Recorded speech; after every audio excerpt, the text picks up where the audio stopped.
The special meeting of the Ames City Council for Tuesday, April 5th to order. Good evening, council, staff. We have one item on the agenda tonight, that is workshop on climate action plans. I'm going to turn it over to Deb and your team. Well, good evening, Steering Committee, and welcome to the fourth Steering Committee meeting on the Climate Action Plan and planning process. We have our consultant joining us through Zoom. We have Brittany and Eric who will be guiding us through the presentation this evening. This is really more of an informational session tonight. There's a lot of information to cover, and but there will be time for discussion and questions as we go through the presentation. And so sit back and we'll listen to our consultant. And I do want to also recognize other members of the project team. We've got Don Com, Mary Rankin, and Susan Guiazda. So again, welcome, and I'll turn it over to Brittany. Thank you, Deb.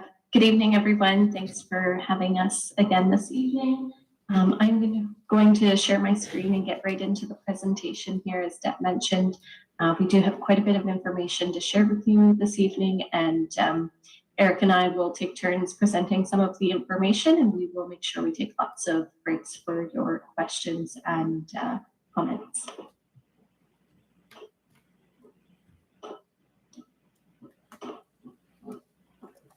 Can I just have someone confirm that you can see the PowerPoint presentation? Yes. Okay, perfect, great. So let's jump in then. So just an overview of what you will see in this presentation this evening. So we'll go over the 6 big moves that will move Ames towards the low carbon target.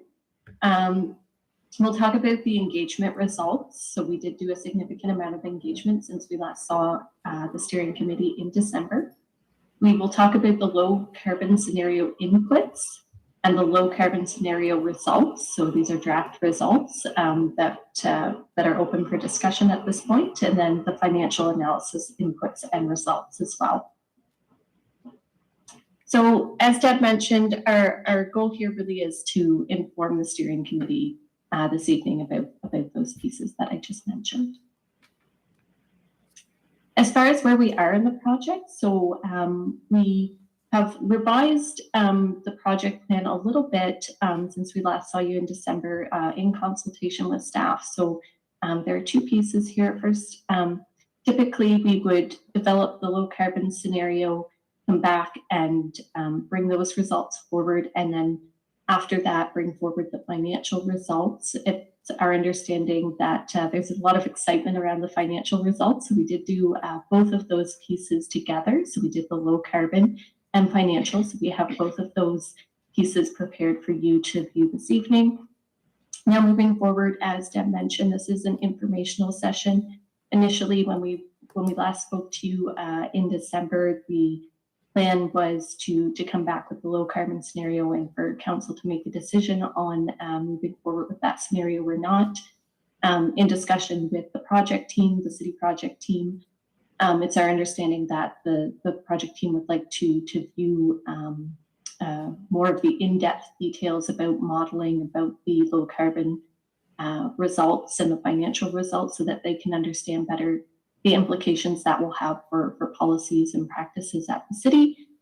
So that takes us a little bit off of this trajectory here. That is certainly a part of the implementation planning that we typically do, but we know staff would like a more fulsome review of some of these pieces. So we are taking a little bit of a pause here to go back, and then I believe staff will be coming back to council. So a little bit of a change there, but we'll have more details as we go here. Okay, so that being said, any questions or does anybody not agree with our agenda this evening? Perfect. So I'm just going to do a quick overview and review of our approach here. So you will really see this evening, I think, probably more than what you've seen in previous presentations, the Sustainability Solutions Group and What If Technologies approach to climate action planning and that is the analyze and engage approach. So we have Eric on our modeling team with What If Technologies, and he is conducting the energy and emissions modeling, the technical analysis, and the financial modeling and analysis that you will see this evening. The draft results. On the Sustainability Solutions Group side, we're conducting iterative community engagement. So that is broad public engagement through town halls, community surveys, and then more focused engagement through the focus groups and through the Supplemental Input Committee. And we've also taken the time to learn a lot about the local context, local policies, the jurisdictions and authority of the city and other levels of government, things like that. And so those two pieces really play back and forth, where the that engagement and the local understanding really does influence the modeling and analysis that Eric is doing. So just another way to look at that is that the technical piece, the modeling, are really the what actions.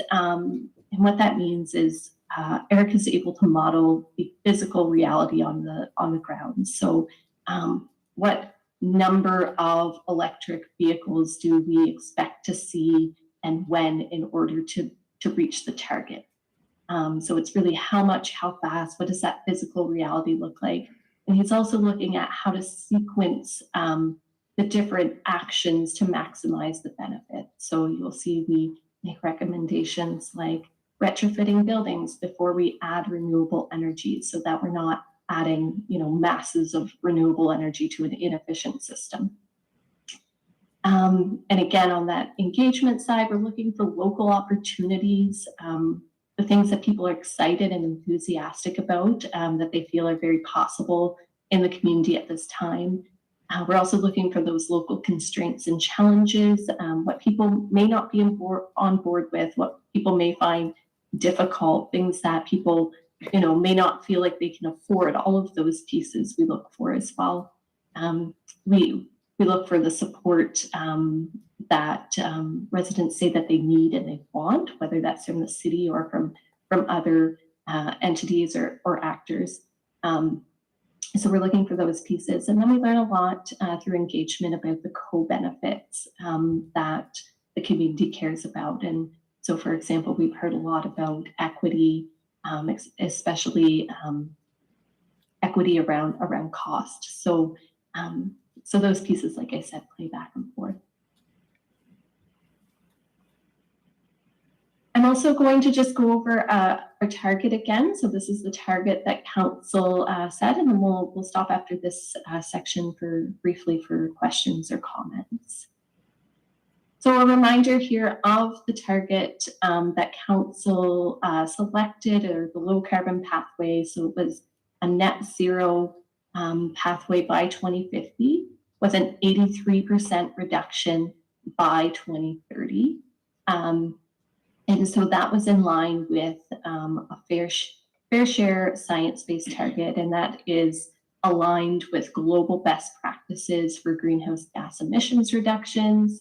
It's considered to be, an aggressive target, and it's centered around limiting global warming to 1.5 degrees Celsius, while also,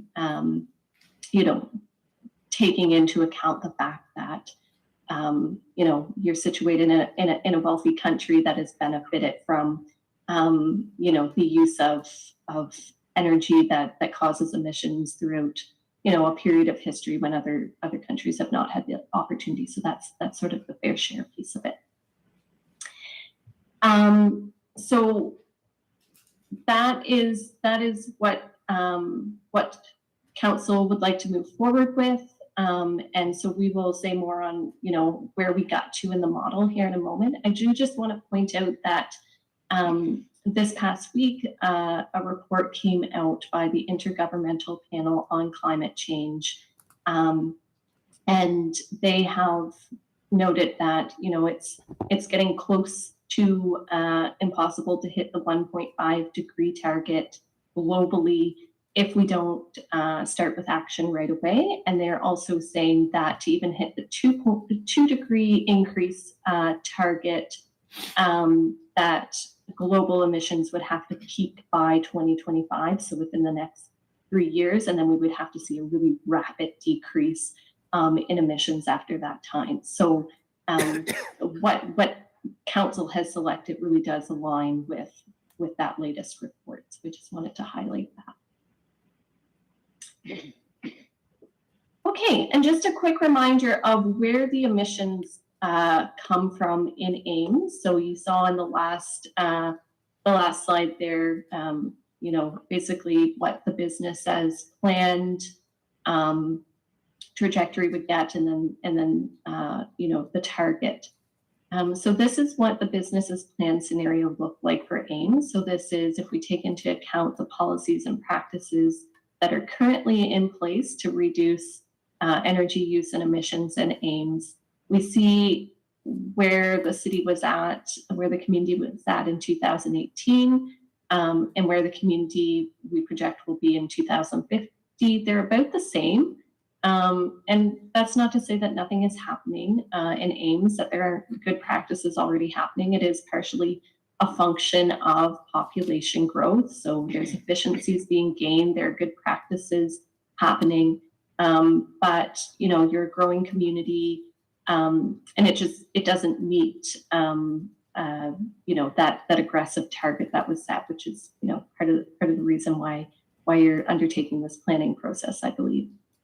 I also just wanted to point out that where the emissions are coming from in Ames, our largest sector is down at the bottom there in purple. So transportation makes up a significant proportion of emissions. And then those 4 bands afterwards, commercial, residential, industrial, municipal, also make up, you know, a significant proportion. And that is all happening in buildings, essentially. So those are the two key places that a lot of those emissions are occurring. Can I ask a question on this one? Absolutely. Just for clarity, so how does Iowa State fit into that band? Is Iowa State lumped in with the commercial? Yes, on this chart, they would be lumped in with the commercial. Okay, thank you. Okay, so in response to both where the emissions are coming from at this time and Council's target, we set out to decide, you know, where can we take action? What are the places that Ames really needs to work on? And I'll go over these in more detail. So what is in all of these, what was modeled relating to these 6 actions. But just as an overview at this point, they are building retrofits. So understanding that there's a lot of energy use happening in buildings right now. There are a lot of emissions resulting from that energy use right now. There are buildings in Ames that were built before energy codes were ever in place, probably before building codes were ever really in place. So we know that not every building in Ames is as efficient as it could be, and certainly older buildings are less likely to be efficient. And so one of the first things we would want to do is ensure that the building stock becomes more efficient. And that will play into some of the later actions I'll talk about. Net zero new construction is the next one. And so buildings are long-lasting assets. And we know that the buildings that exist are using a significant amount of energy and emissions. And we don't want to continue that pattern into the future with new buildings. So we really want new buildings to be as efficient as possible, to not be a source of emissions, so that we don't then have to just, you know, take care of that later, you know, by doing retrofits in the buildings that are being built today, essentially. Renewable energy generation. So there's a significant amount of energy in Ames that comes from natural gas and electricity. And we know at this point, both of those sources are not emissions free. So on the electricity side, there's been significant work in the solar and wind generation pieces that have been done, but certainly we would need to see more to get to that emissions free state. And same with natural gas. So there are options. There is the ability to create renewable natural gas from sources such as landfill methane, livestock waste, food processing waste. But that is a limited source. So we know that there is probably going to have to be some transition away from natural gas towards electricity as well. And moving towards those renewable sources, of course, influences the emissions related to buildings. We also want to look at that transportation sector, so reducing vehicle emissions. This looks at moving towards low emissions vehicles, essentially, so electric vehicles, biodiesel where appropriate, and ensuring that things like the city fleet and transit, of course, are part of that. We're also looking at an increase in active transportation and transit use. People seem to love SkyRide and would like to see that system, continue to thrive and continue to work towards being a low emission system, continue to be available to more folks or accessible to more folks. And so that's a really great thing that there's already a great transit system within the city. But of course, we are suggesting that there's room there for more people to get on that system and using active transportation, because those forms, of course, can be totally emissions free if we're not using vehicles. It's not realistic to say that all trips in Ames would be taken using active transportation or transit use. You do get winter there. People do have needs to have a personal vehicle. So we're going to have both, right? And reducing waste emissions. So we added this one. Waste makes up about 3% of emissions right now, which doesn't seem significant, but those emissions are set to double over the lifespan of the projection. And so, that is something that, we would want to tackle now instead of seeing that increase over time. And of course, some of the best strategies there around diversion and elimination of waste at the source. So I'm going to stop there for a moment and ask if you have any questions or comments so far.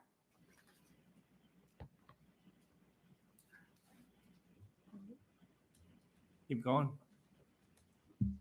All right, sounds great. So I'm going to talk to you about the engagement results now from this phase of the project. In this phase, we did have 2 meetings with the Supplemental Input Committee. We conducted a community survey on actions.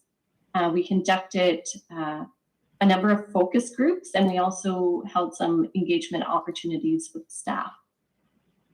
So I'll jump into the survey first. So the survey was open from March 2nd until March 20th. It was available online and as a printed copy.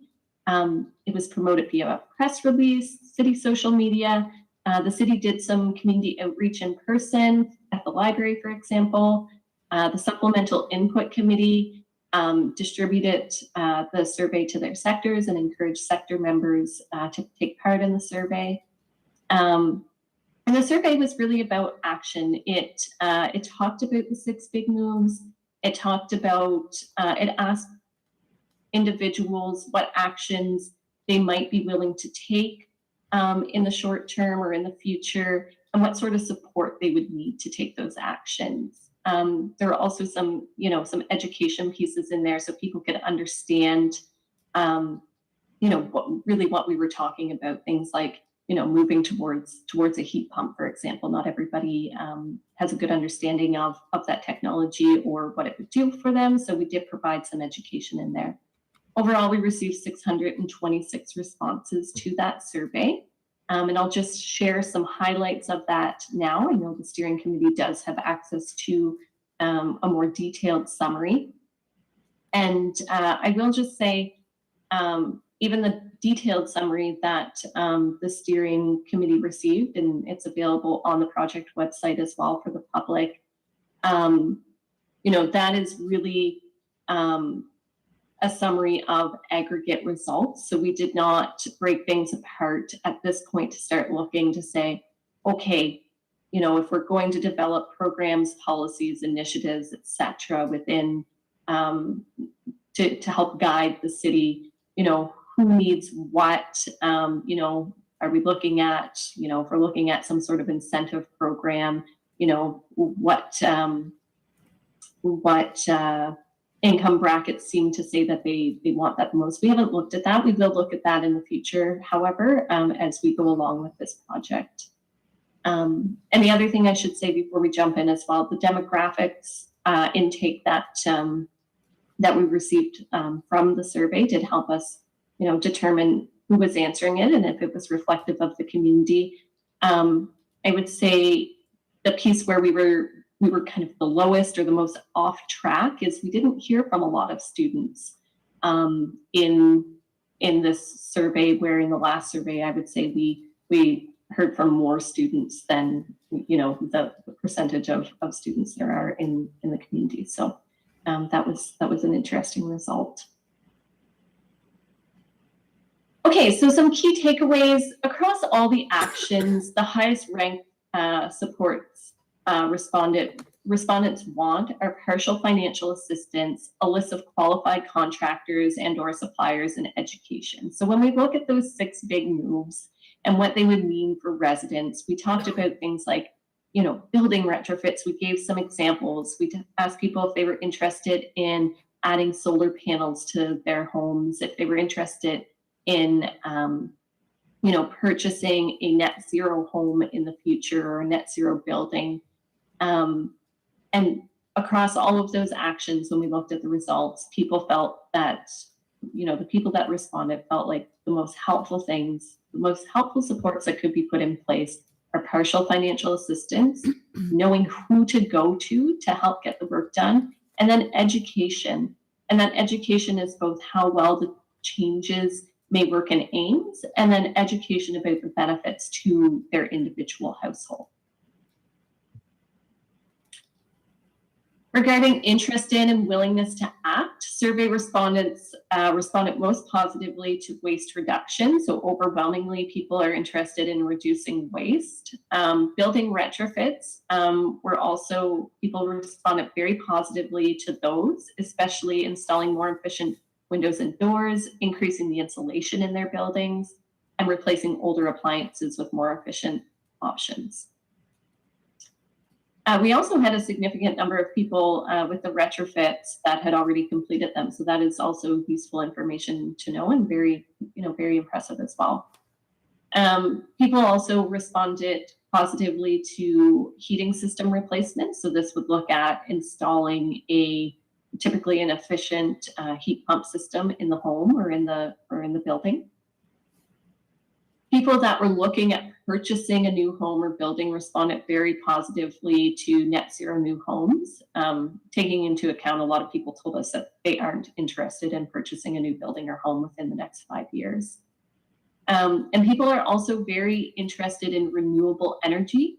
And the survey results also, they came back showing that the respondents are more interested in community scale renewable energy than they are building scale renewable energy, meaning they would rather purchase renewable energy directly from the grid as opposed to installing the solar PV system on their roof. Although we did have some people that were interested in that as well.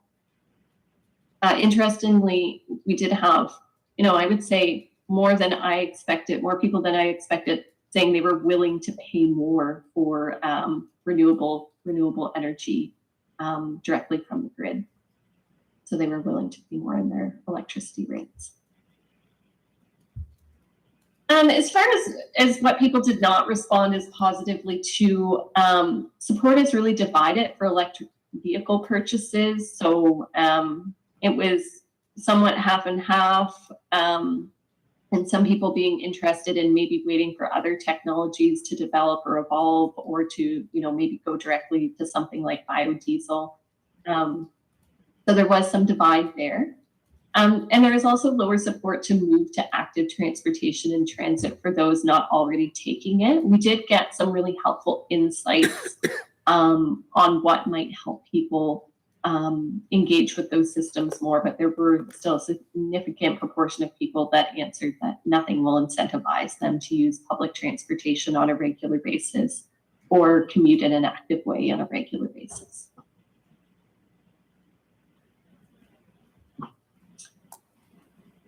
Okay, moving on to focus groups. We conducted 6 focus groups, business, training, and labor sectors, youth and students, and organizations representing youth and students, construction and development sectors, nonprofit sector and equity-seeking groups, the transportation sector, and residents and resident-led groups.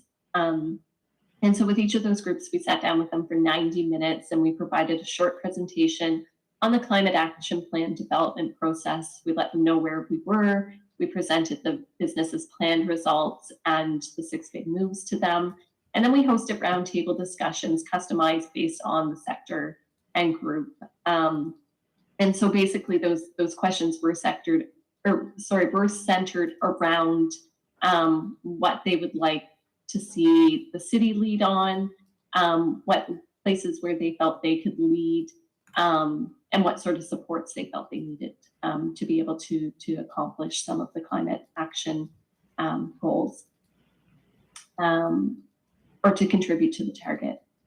We also asked an equity question to each group, so how we might roll this plan out in a way that's equitable to all members of the community.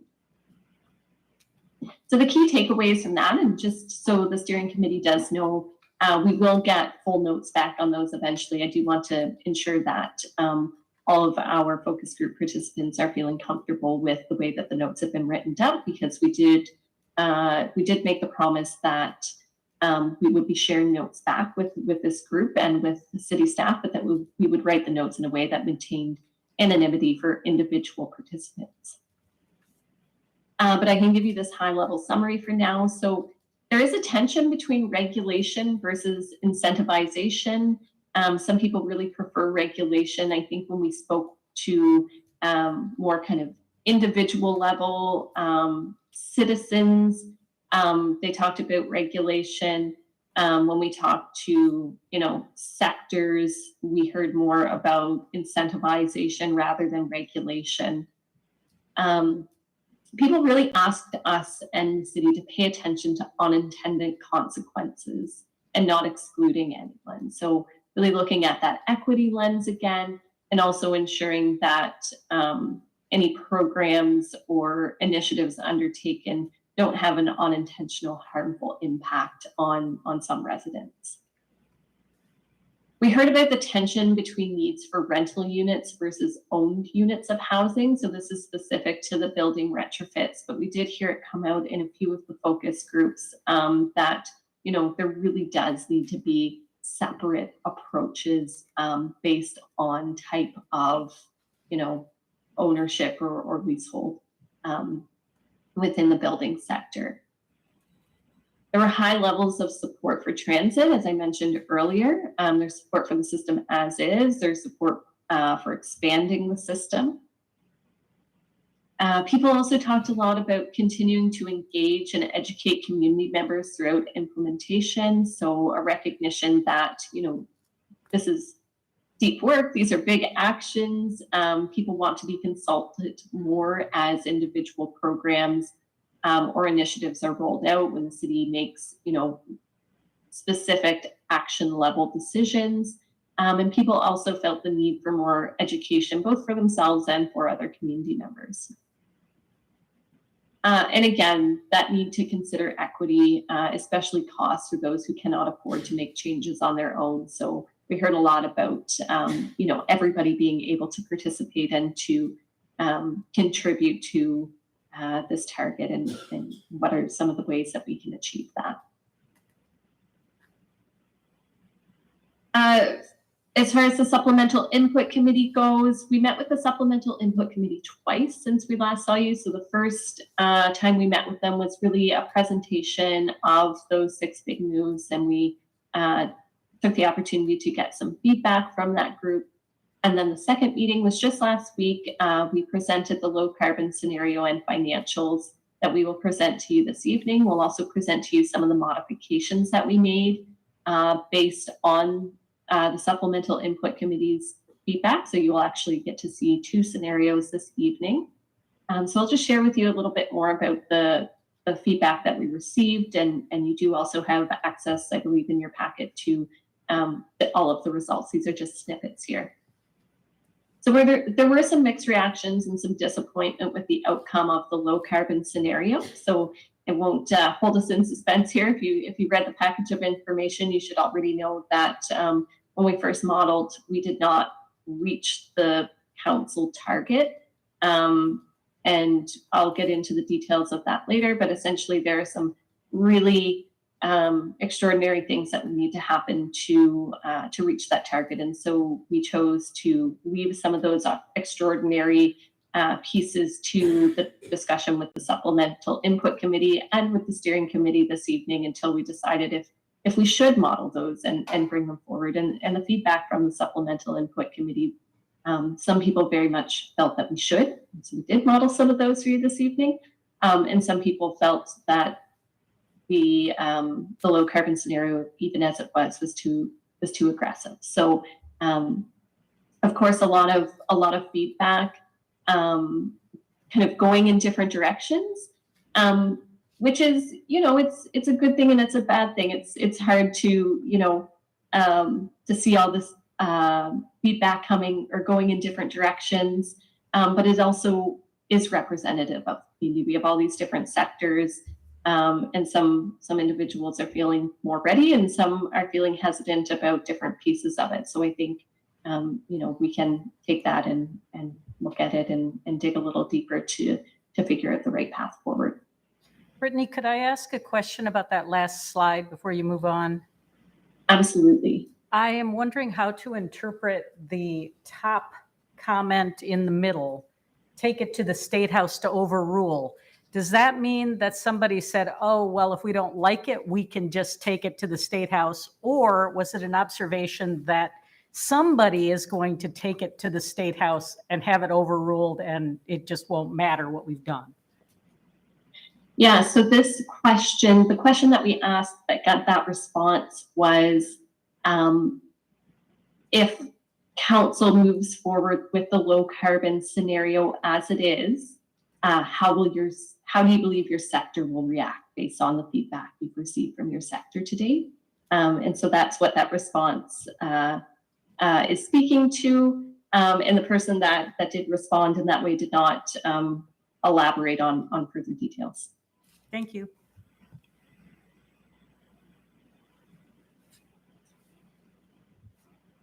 When we asked about the challenges that committee members saw and they thought their sectors might see with what we brought forward to them, they talked about the need for more community education about the changes that would need to be made at the individual level. There was some conversation about the cost and the challenge of, the price tag that comes along with this.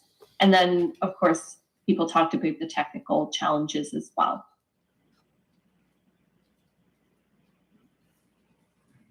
When we asked about the opportunities that committee members saw and that, they thought their sector members would see based on the feedback they had received from them to date, waste reduction came up a lot, city-led action. So a lot of people want to see the city take a leadership role in its own operations, facilities, fleet, et cetera, and building retrofits. So again, the building retrofits was somewhat of this piece of tension. I think it has been throughout where, there's so many emissions associated with buildings, existing buildings. And, that's both an opportunity because that's one sector that can really be focused on, but it's also a huge challenge because retrofitting a whole bunch of buildings throughout a community just is a challenge for technical and financial reasons.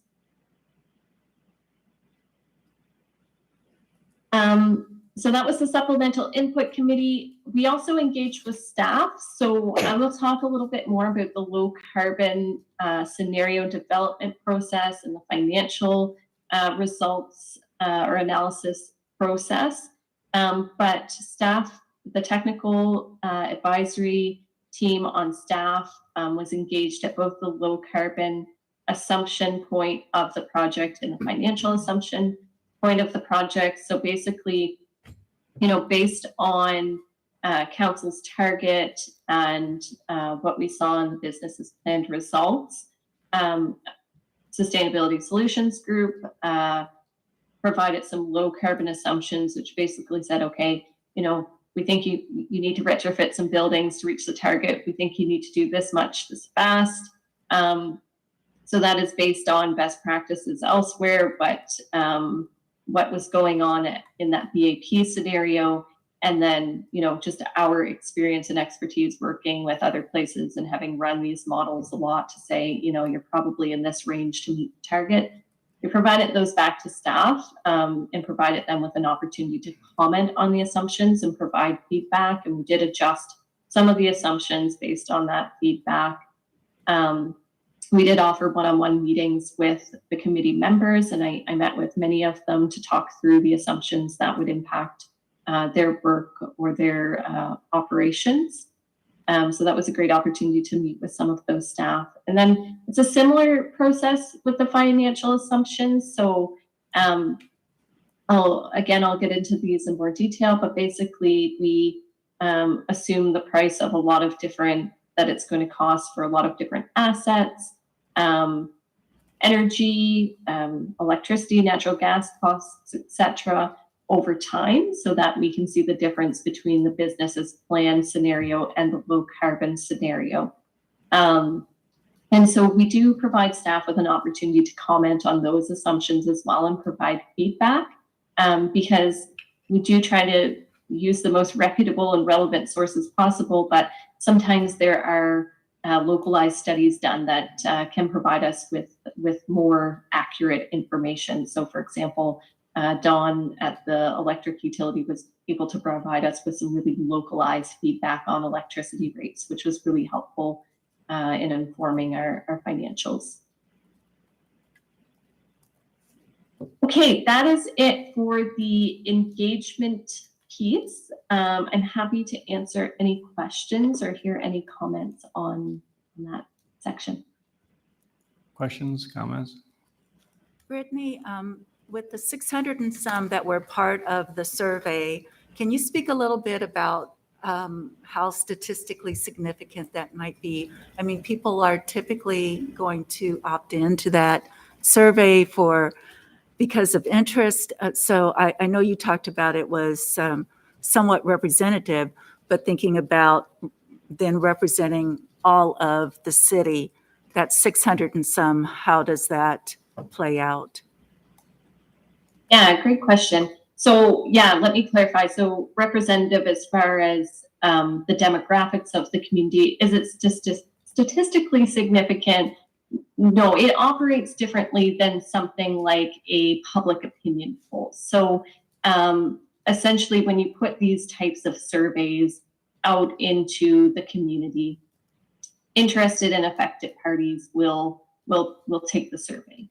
And so that is sort of the level that we engage at, and we do have a responsibility to collect those demographics to understand if it's reflective of the community demographics. We work closely with the city on the distribution techniques to ensure that that it is being brought out to the community in a number of ways, so that it hopefully reaches a broad cross section of the community. But it is not like a public opinion poll where they would keep calling people to answer the survey questions, or they would keep it online and keep getting people to answer the survey questions until they met a certain quota, preset quota of people in different demographics. So it doesn't work like that. Okay, thank you. Brittany, I have a follow-up. Do you have any sense from the survey as to the price sensitivity of the respondents? So with a $2.4 billion price tag, there's going to be substantial increases to pay for this. And so do you have any sense of the price sensitivity that was communicated by the respondents? Yeah, great question. So we did not have the price available when the survey went out. So I'll be clear about that. So we didn't get any direct feedback on the exact price tag, the $2.4 billion. However, in the comments, we did leave a space for people to provide additional comments and feedback, and that is with the city staff now. And the two things that we did hear about the most were cost. People do have some concerns about, both the ability to pay and I would say willingness to pay as well. And the other piece that we heard a lot of feedback on in those comments is that people prefer a carrot and not a stick at this point, right? So people are preferring for there to be incentives, encouragement, education, and support. And people are not as in favor of being regulated or mandated into actions at this time. Thank you.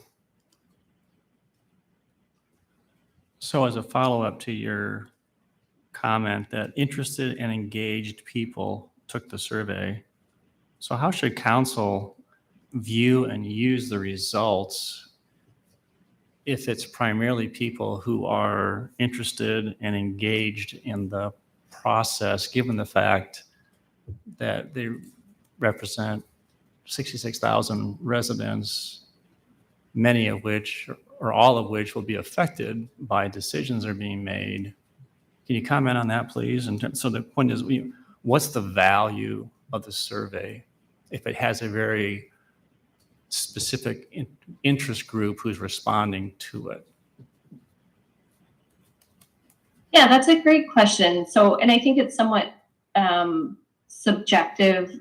So I wouldn't say that it's a specific interest group that answered the survey. So we don't know that, right? So we can't essentially know who answered the survey other than, we know some general demographic markers of the folks who answered the survey. As far as how council should evaluate it, what I can say is that we did create an engagement strategy at the beginning of this plan. And so our promise was to the public, the level of engagement that was set for the public was to involve them. And so that essentially means that we let them know what we're up to. We present the ideas and the proposals to them, and we ask for their feedback. And we try to understand their wants and their needs. And we look at that as decisions are being made. But our promise to the public is essentially, we tell them how their feedback was looked at, how we tried to incorporate it, what was and what wasn't incorporated. But our promise to the public is not to take every single person's advice, right? So that's sort of where the engagement strategy is set. As far as, how council should view that as the decision maker, I think that is up to council to decide, to how you want to interact with how that engagement level was set. So I think you're probably aware of the fact that there were some people that objected to the fact that an email address was required in order to take the survey. And people just decided they went through it and they found at the very end they had to put their email address in and they didn't want to be either targeted or identified. So how does council think about that, given the fact that you may not have a balanced, response? Yeah, thank you for bringing that up. So, so the survey was not meant to have was not meant to ask for the email address. And I don't know what happened when it went live. It was a technical issue with our engagement partner that, that piece became live when the survey was put online. So I don't know how long that was on there, but as soon as we started hearing that people were being asked for an email, that was removed. So it was not, that requirement was not there for the duration of the survey being out in the public. I also was looking through the larger survey, can you comment on the education level of people who responded to the survey? Yeah, so again, those markers aren't used to judge or evaluate, who is responding to the survey in the sense of, we would ever, consider an individual's input more or less valuable based on demographic markers. They're there for two reasons. One is to understand if we're reaching a cross section of the community. The other is that we do know from deep engagement research that has been done that there are certain demographics and individuals that have been left out of the conversation on climate action planning, and so we do want to understand if we are reaching those populations using our distribution techniques. So based on the results of the survey, do you believe that the survey reflects a broad cross-section of the demographics in our community? Like I mentioned, this survey in particular, we did lack student representation, and that's sort of the biggest missing piece out of the respondents to this particular survey. Well, I note that 76% of the people who responded had either an undergraduate or a graduate degree, and about 1% had no diploma, and maybe 1.5% had a high school diploma or GED. So that seems to be a disproportionately small amount of people who may have graduated, but maybe in the workforce, but have not pursued college. And I think going on the latest census, about 62% of the people in Ames do have college degrees, which is typical for a college community. But when you have 76% of the people that are responding, it seems pretty weighted in terms of a particular demographic. Would you agree? Yep, that's true. So that is, there is a larger proportion there than what aligns with the demographics. I think the same goes for income. Can you also talk about the income strata of people that responded? Yeah, would you like me to bring that slide up I think here? it'd be so good to we do that can- if you would, please. Sure, just give me one moment here.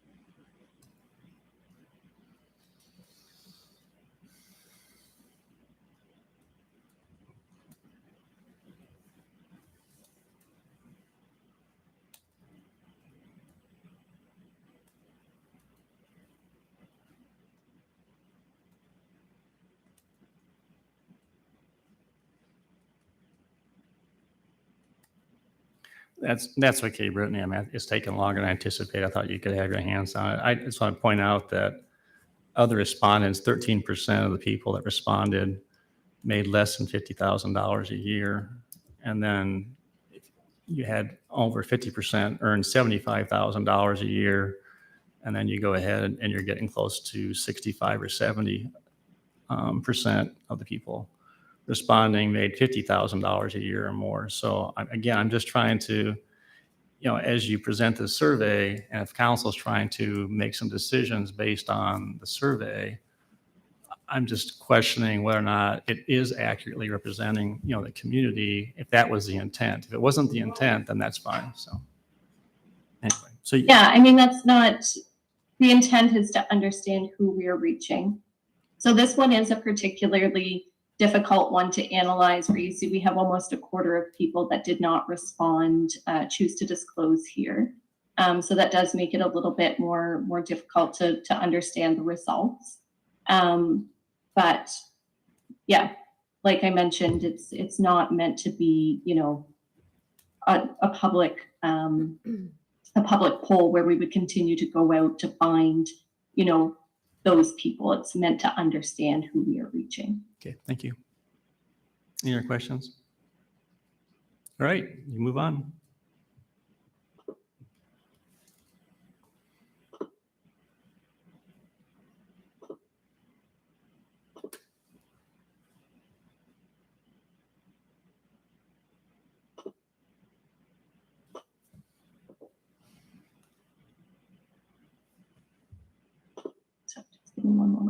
to change my screen again.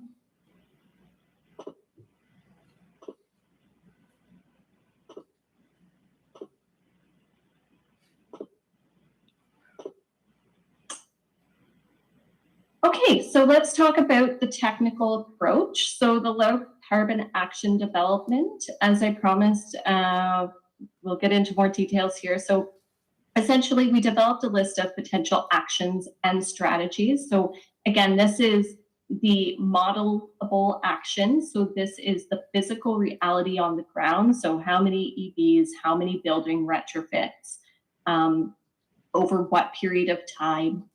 And so we developed those based on council's target, the local context and best practices, and essentially our experience in having modeled many of these before to, what is it really going to take to get to that target? We met with staff, as I mentioned, the technical advisory committee, to review those assumptions and took their input. After that, we identified the technical potential of each action or group of actions to reduce energy and emissions. So we look at the overall impact of an action on its own and then in sequence with all of the other actions. So as I mentioned, building retrofits, augment the energy use in an individual building. What does that look like scaled up? And then what is the impact on the amount of energy that's being used and has to be converted to a renewable source? We identify any actions that are overlapping or include dependencies on other actions. Again, we can look at those in the frame of, if we do one thing first, does it mean, we have to do less of the next thing? What does that mean from a technical perspective? What does it potentially mean from a financial perspective? So in the modeling language, we basically turn those into quantified assumptions over time. How many of X needs to happen by X date? And then we develop the low carbon scenario as a whole, and we analyze the results of the low carbon scenario against the overall target, and we adjust as needed with rationale. So if we don't meet the target on the first run, we look at what can be changed or augmented. How far can we push things? Is it still realistic? Is it still something that can happen within the local context? And as you'll see when I present the results, we have held back a little bit on hitting that target because we want to speak with you this evening about, a couple of things that are going to make it, difficult but not impossible to achieve that. The financialing process, so we develop a financial dictionary or assumption sheet, and it's based on the most reliable and localized data possible, as I mentioned. So we are using typically assumptions that come from the Department of Energy and its different entities. So we look at information from the U.S. Energy Information Group. We look at information from the National Renewable Energy Laboratory, and both of those are associated with the U.S. Department of Energy, and they both contain regionalized data and forecasts for financial assumptions. And again, we went back out to the technical advisory group. We get some great localized feedback from the electricity group, from the university, so it helps us understand studies that have been done on the local level and how those may differ from these more regional projections.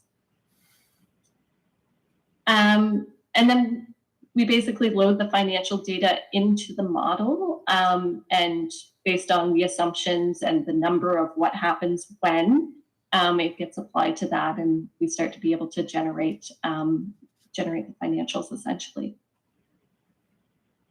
So when we export the data, what it looks like is the marginal cost, the marginal difference over the business's planned results or scenarios. So it looks at how much more is it going to cost, or what are the savings from purchasing electric vehicles versus purchasing gas and diesel vehicles. So we look at the differences in physical stock, energy use, and emissions. And then our results analysis sheet, and we'll share some charts from that with you this evening. Show the cash flows, the net present value, marginal abatement cost curve, and then some other high-level graphs of what that means, what the costs are going to be across the community. So I'll get into some more details about what those things mean in a moment. But what I really want the steering committee to know is that the financial modeling is really done at the scenario level, which means the financial modeling reflects the investments needed at the community level. So that $2.4 billion price tag is not necessarily meant to be, a cost that the city of Ames is going to bear on its own. It's spread across all sectors of the community. Investment could come from different places, like different levels of government. And likewise, the net return that we talk about, so the returns that come from that investment are spread across the community as well. So those returns don't necessarily come to the city of Ames. They could come to residents or businesses or different sectors. And the other thing to keep in mind with that is that because it's a community scale projection, we are not identifying at this time. It is something we can do to a certain degree in the implementation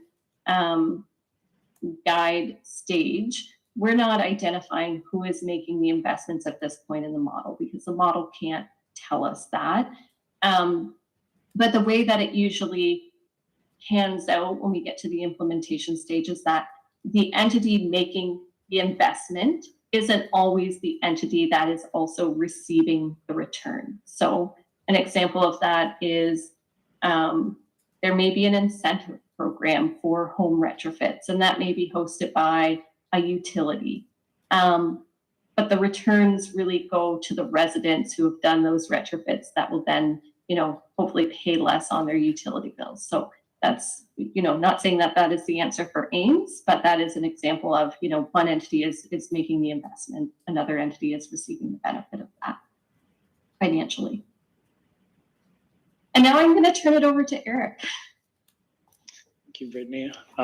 We thought it would be useful to give a simple and clear example of how financials work in the model. In the next few slides, we're going to see financial graphs that aggregate all the different sectors. Here we're looking at how that actually works. There's a lot going on behind the scenes to get to that point. So here what we have is a simple example of financials for one electric vehicle purchase. This is similar to how this would work for heat pumps, for solar PV, for retrofits. It's always the same idea. It's the same dynamics, and that's what gets added together, as you'll see in the next following charts. So here what we have is an example of someone in Ames purchasing an electric vehicle in 2021. The blue portion here of the first line is the incremental investment for an electric vehicle. So at that point in time, electric vehicles are more expensive than gasoline vehicles. So you have that increased in cost premium. What you get for that is fuel savings if due to the increased efficiency in electric vehicles, and maintenance savings because electric vehicles cost less to maintain due to a simpler design and less moving parts. So what we do is we have that initial investment that you see in blue in the first year, and then we have savings. Here we assume 10 years for the life of an electric vehicle. In the model, it's actually probabilities of vehicles retiring earlier or later, but just for this example, it's 10 years. We have 10 years of returns, and that's what gets added up, discounted. We take the net present value of that to see if it's a net cost or a net savings. Some complexities or some further things that happen in the model that we don't see here is that some of these things change over time. So the difference between electric vehicle and a gasoline vehicle over time might change. Electric vehicles are projected to become cheaper and cheaper in the future. So that blue bar might change in time. Also, Fuel prices might change. Electricity versus gasoline prices might change over time, which is another dynamic. And we're also in the model using a 3% discount rate to get the net present value. So here you see undiscounted cash flows, but we're using discounted cash flows when we do the net present value analysis. If we can go to the next slide, please. So simply, in simple terms, the main things you'll see come out of the financial analysis is capital investments, like we saw for the electric vehicle example, but also for other categories of actions. These are the big capital requirements to make these things happen. They're not necessarily a lost sum of money, right? These can stimulate growth in certain sectors. If you think of the number of heat pumps that we would need to install, the retrofits, those are companies, maybe local companies that will have to take that on. The next line is operating expenses. So different technologies have different operating expenses depending on the technology. So we keep track of that and we look at that in the financial analysis. Energy expenses is a big one since we're switching heavily to electrification. The price of electricity, the price of natural gas, the price of gasoline all have a big impact on the financial results. Then the next line here is carbon savings. So we don't have a carbon pricing system in Ames or in Iowa. There are some states that have some kind of pricing mechanism. Those usually translate to a premium on fuels that emit, so natural gas or gasoline. So those become more costly. And the fact that in a low carbon scenario, we're divesting from those and electrifying, you would get a savings from avoiding those taxes, but we don't have that here for Ames. And then finally, when you put all those together, you get your cost or your return on investment. And Tim, do you have a question? Yeah, Yep. just one small technical question. If you could go back one slide, if you would. So when you're thinking about the electric vehicle purchase, are you also taking into account the challenge of providing that electricity? So we have our director of electrical services here.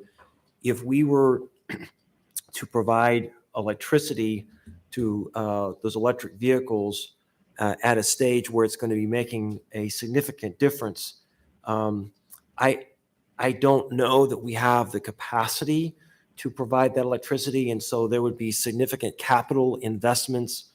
Are those costs incorporated into your analysis?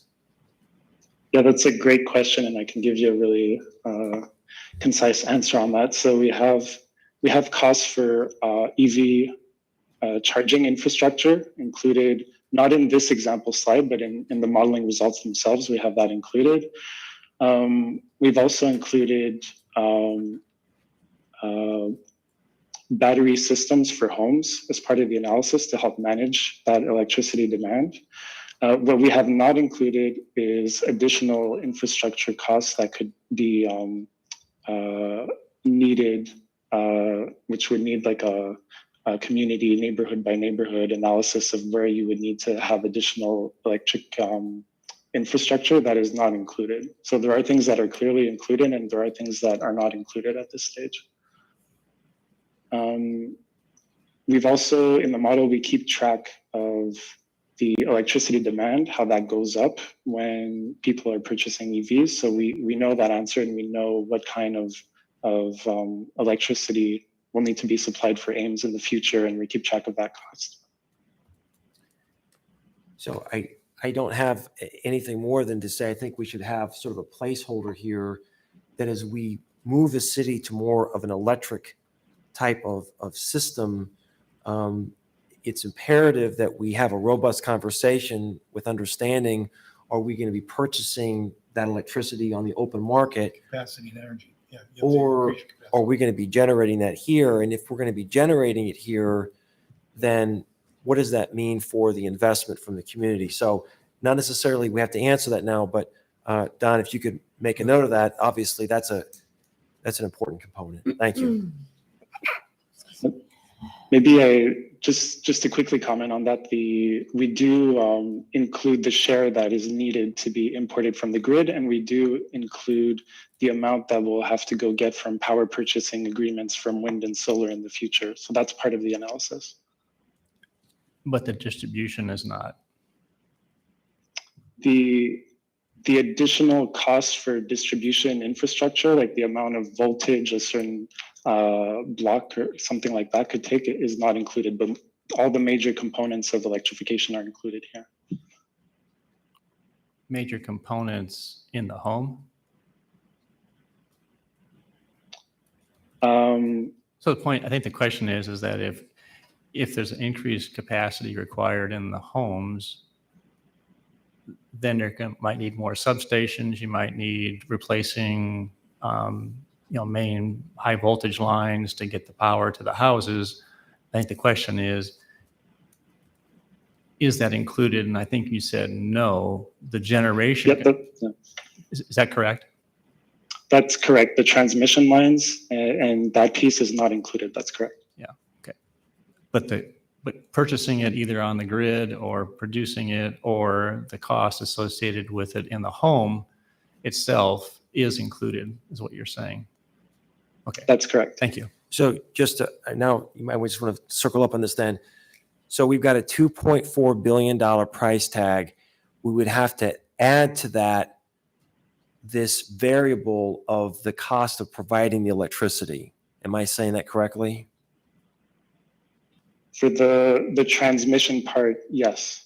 And we could get an estimate of that and add that to the analysis. There would also be the argument that you would need that cost in the business as usual or business as planned, because we are assuming a 50% share of new vehicles by 2030, and the business as usual are electric. So and that's what we're seeing every year, is that more and more electric vehicles are being purchased. So I think there's an argument to be made that those kind of infrastructure distribution upgrades would need to be done in either scenario.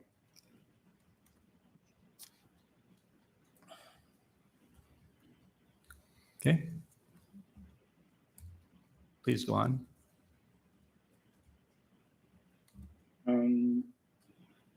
Any other questions on the financial approach?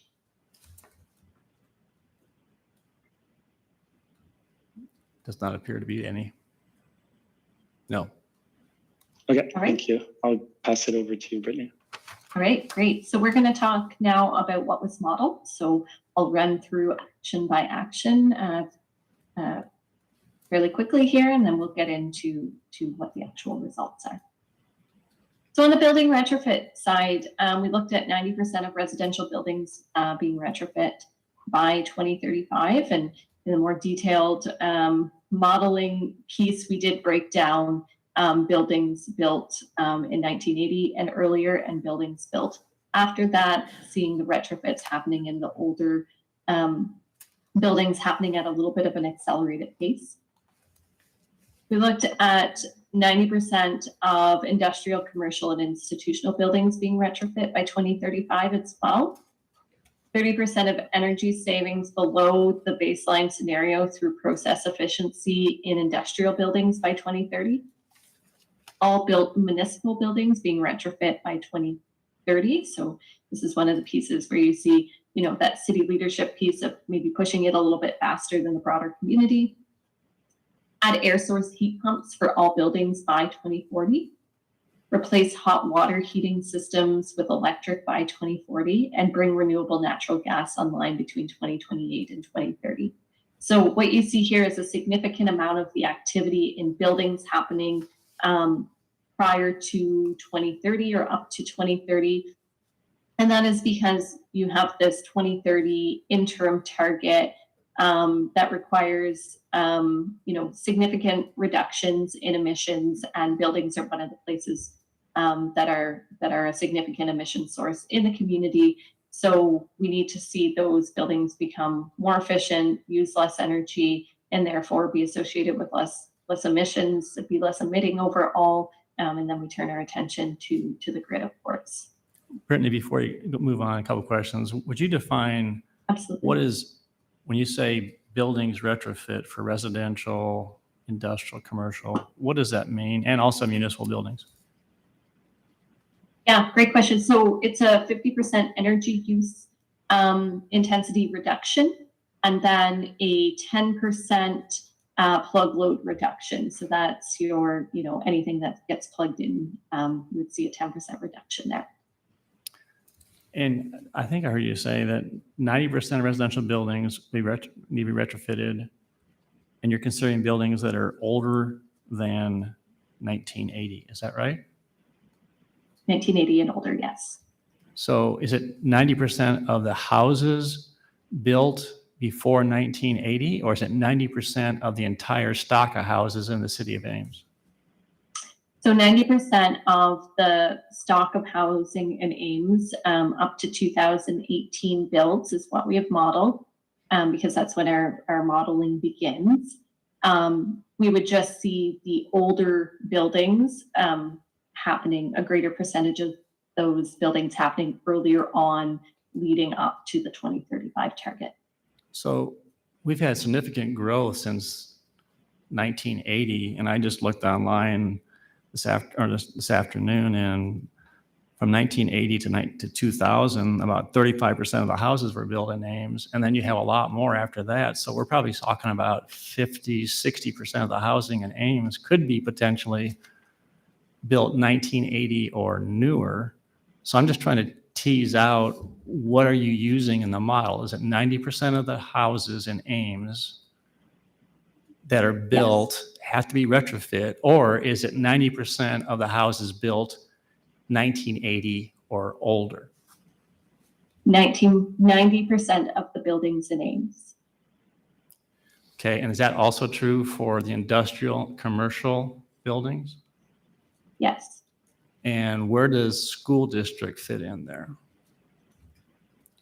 They would fit into your institutional buildings.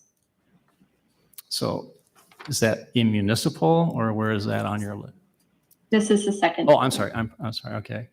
And so even though all of the school buildings have gone through significant, either brand new buildings in the last 10, 15 years, and or are just recently being done, or a brand new high school, those will have to be also retrofit to reduce by 50% the energy reduction and 10% connected power reduction. Is that what you're saying?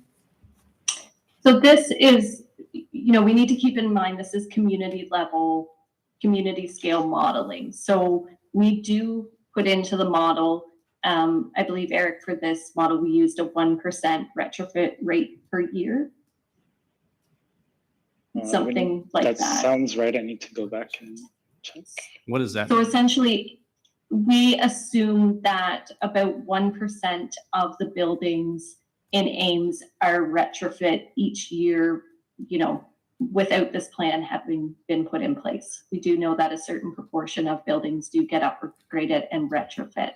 So where this is at the community scale, that is sort of the assumption that we use that would cover off any sort of, like you're mentioning, specific schools have been upgraded. So we have built into the model an assumption that some of that has already happened. So Brittany, if I could have a few questions here. So we're now getting to the real meat of this. And so how would we require 90% of the homes to be retrofit? Would that be done by an ordinance? Would we ask people to do this on a voluntary basis? How would we get people to do this?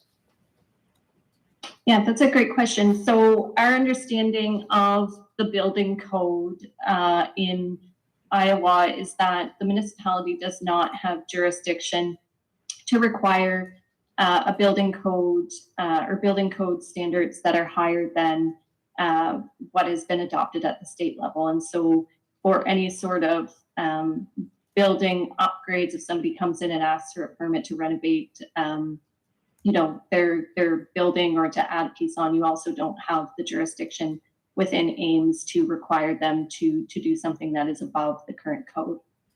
And so You are looking at, education incentives, programs. It's not, you don't have the authority here. And so this is when we spoke to the committee the last time, we talked about,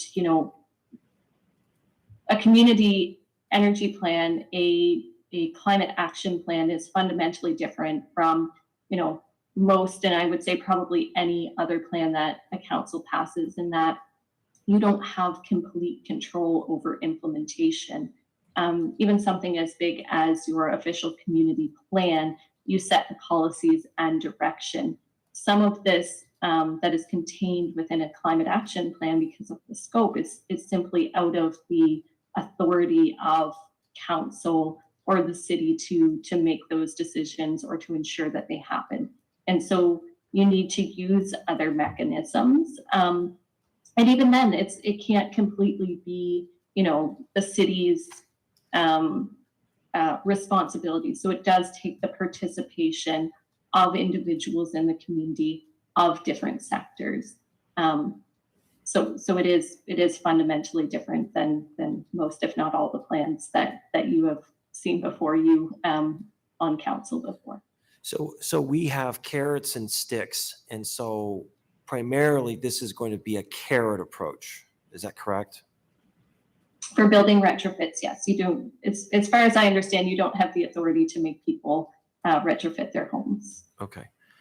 And then just one other broader question, and I'll let other council members, I don't want to dominate the questions. It would be helpful as a data point to know, are there any other communities in the United States that are spending proportionally anything remotely similar? I mean, honestly, this $2.4 billion price tag has sort of got my attention. And it would just be helpful to know, or perhaps is Ames a test for this? Are we a pilot project for climate action work? Is there one other city that's spending anything or proposal to spend anything like this? So I would say certainly not a test case. So, there are hundreds, if not thousands, of communities across the United States that have set, carbon net zero goals with varying goals at that 2030 interim point, which really, determines the pathway towards net zero. But certainly there are other communities out there that have set plans in place. As far as the cost, I can't speak exactly to the cost of the plans in those other communities, or whether plans have been costed. We certainly, our company costs provides the financial analysis on our plans. Not every community undertakes a financial analysis with their plans. But like I mentioned, this isn't a cost that is just like the responsibility can't completely be with council or the city of Ames to ensure implementation. The cost is not completely with council or the city of Ames. It is a community level analysis of what it will cost to put these changes into action. And we'll talk a little bit too about how volatile those costs are right now. But yeah, it's not, the city isn't the only entity that would need to make investments on that $2.4 billion. So all of that, I think I understood those, and maybe I didn't ask the question very well. I know that lots of cities have climate action plans, and I know that you're not presuming that we pay for all of this, that somehow someone else is going to come and pay for this. But my question is different. The financial analysis has suggested that our level of investment be $2.4 billion. And my question is there a city that you could point us to as an example where a city, as part of their climate action plan, has taken on a goal like that? That's all I want to know. Yeah, absolutely. We can provide you with some copies of other plans that we've done across North America that have been adopted that would have price tags in the billions of dollars. And some of them have a payback. Many of them do. And Ames at this current time the conclusion we came to is that there is not a return on investment. However, I will show you in the financial results as well how volatile that is right now, and how, there very well could be a return. Well, I appreciate that very much. If we would have some data that there are other cities that have made a per capita commitment to that kind of spending, that would be new for me. I've not heard of a city. This seems pretty aggressive, radical, however you wanted to describe it. This is a pretty big price tag. Okay, any other questions? Let's move on to your net zero new construction. All right, let's move forward. So net zero new construction, all buildings, what we modeled was all buildings constructed in 2026 and after will be net zero ready. Net zero ready essentially means a building achieves a high energy efficiency standard through the building envelope, so high levels of insulation, really good windows and doors, and then you take advantage of the site, so orientation to the sun, which allows for passive heating and cooling, and then using efficient energy systems within the home. So, for example, an air source heat pump or a geothermal heat pump. And so net zero ready is a little bit different from net zero because net zero would take care of any emissions by putting some on-site renewables, rooftop solar on right away when the construction is complete. Net zero ready means it's a very efficient building. Those needs could theoretically be easily met by on-site solar or off-site solar or another renewable energy source. So we would say all buildings by 2026 with a linear increase, starting next year towards that target, and then reaching a passive house standard by 2030. And so passive house is just an even more energy efficient, so it uses less energy use per square foot than what's considered net zero. And we would recommend again that the municipality moves a little bit faster on putting net zero energy ready buildings in place for new builds. Any questions on that one? Could you again clarify what you meant by passive house standard?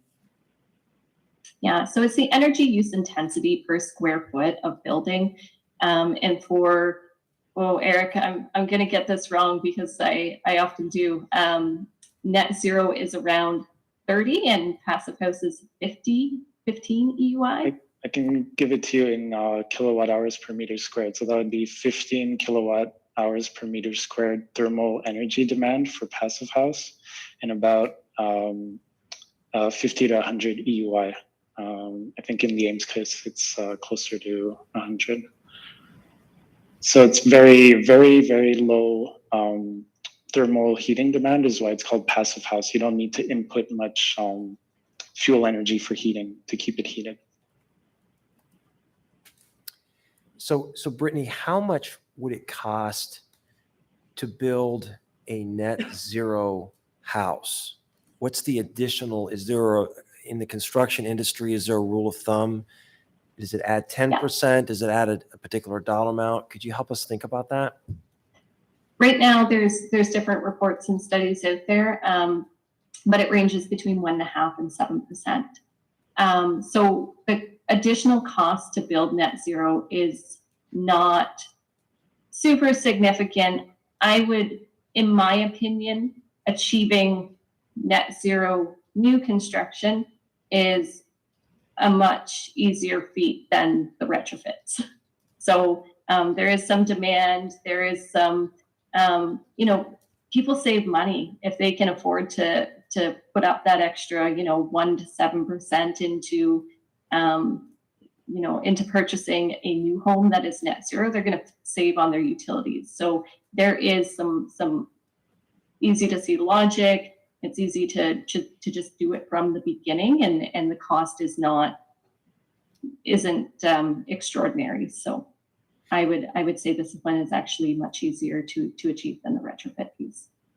Oh, if people are going to have this kind of savings, why aren't they doing it on a voluntary basis now? I mean, there must be a price point where it's not attractive. I mean, why would people not put in these improvements if they were able to realize in some reasonable time frame the savings? I'm not tracking with that. That's a great question. I think part of it is education. Just the education on what it means over time to make that investment up front. Granite countertops are really appealing, but if we can explain to people, the return on investment that they will get for a net zero new construction, I think it could be really compelling. Just to add to that too, there's a recurring thing that happens with a lot of actions is you have a very high, unattractive upfront capital cost. And that's the hurdle that's hard to get over. If you have, if you finance it properly and you have a way of getting over that hurdle of initial capital costs, then you get to the savings. So that's another factor limiting that. Okay. Well, I'm confused because I just heard 1.5% to 7% cost increase, which I'm not sure I would say that would be high initial capital additional cost. So what do you call high initial cost, additional capital cost? That's a good question. I guess on that could be significant if you take 7% over $1 million building. Well, That'll give you $70,000 of extra capital costs up front. okay. All right.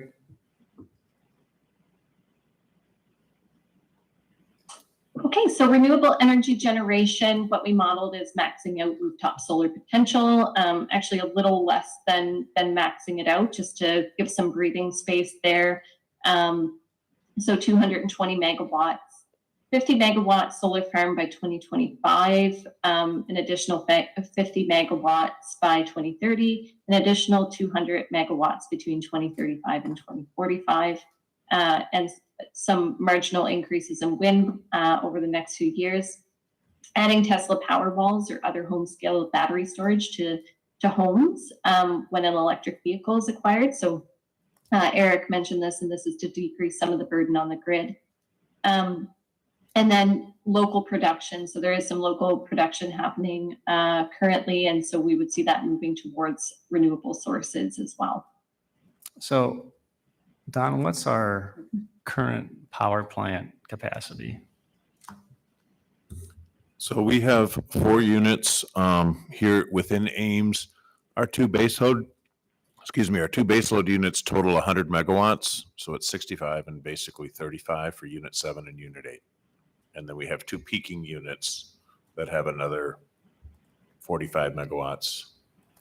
So if you go to 340 megawatts of rooftop solar farm, and wind, essentially we're just retiring our power plant. Is that what you're proposing to do? Because we're basically at 3.5 times what our capacity is for our power plant. That's a great question and part of a super interesting puzzle for Ames. So one thing to keep in mind there is that for solar and wind, the capacity factor, the actual amount of energy you get for that megawatt installation is smaller than the equivalent for what's already there, right? So for solar, maybe you'll get the sunshine you need 16% of the time, and wind you need maybe 20% of the time or something in that range. So that's why those numbers are that high compared to what the base is to get that similar amount of energy. We're also assuming that currently a lot of the natural gas use in Ames for generating electricity has to do with the waste to energy plant and tied to waste burning. We've included plans for investment in a new waste to energy facility that would allow you to decouple natural gas use for generation from waste combustion. So what we're doing is, 1, increasing the renewables by this amount you see here, getting rid of natural gas generation since it's now decoupled, and 3, getting the rest from the grid from MISO. Okay. Well, our solar farm is 2 megawatts, right? That's correct. That's not what MISO gives us credit for. And No, I'm just saying though, is that we're talking about 110 times the size of a solar panels on people's roofs for residential. They're doing 220 megawatts and it's right. it takes, with the exception of the solar panels that are on rooftops, it takes about 400 acres to make 50 megawatts of solar. How many? 400 acres to make 50 megawatts of solar. So we're talking about, you said 40 acres? 40 acres to make 50?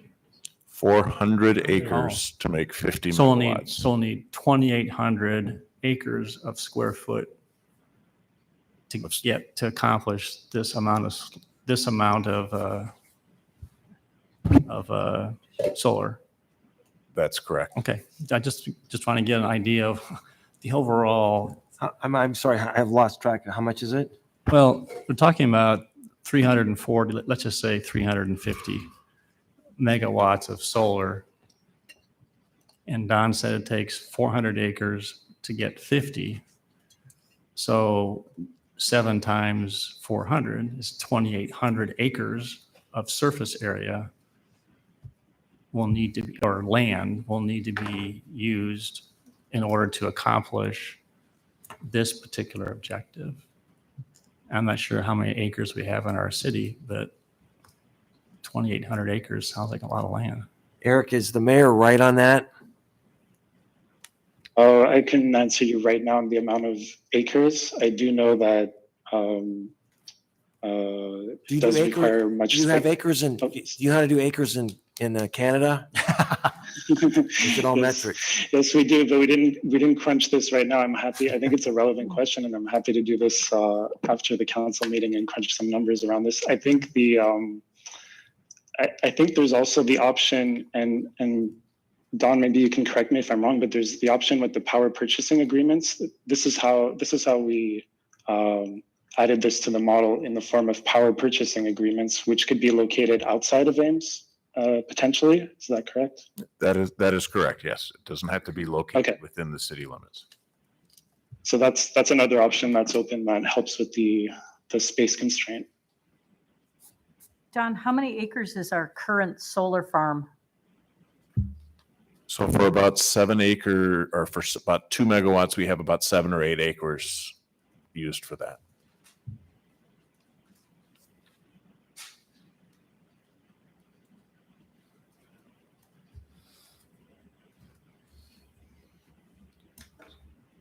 Any other questions on this?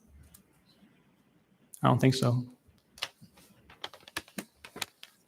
Okay, so for reducing vehicle emissions, we're suggesting all light and medium duty vehicles sold in 2030 are zero emissions vehicles. So just to be really clear here, that is new purchases beginning in 2030 are zero emission vehicles. All heavy duty vehicles sold in 2030 and after are electric or 100% renewable in some way. And then between 2023 and 2030, we would see the proportion of biodiesel use increasing by 5% each year. So, and we do know that biodiesel is a very current solution for heavy trucks, and that the city is currently utilizing that, and other entities could be utilizing that as well. We would also see transit electrification being part of this package. Any questions on that piece? Doesn't appear to be any. Okay. When it comes to increasing active transportation and transit use, by 2050, 10% of trips in the city completed using transit. Replacement again of the fleet over time with electric to make that an emissions-free mode of transportation. By 2050, we would see an increase in short trips being completed by walking and by biking.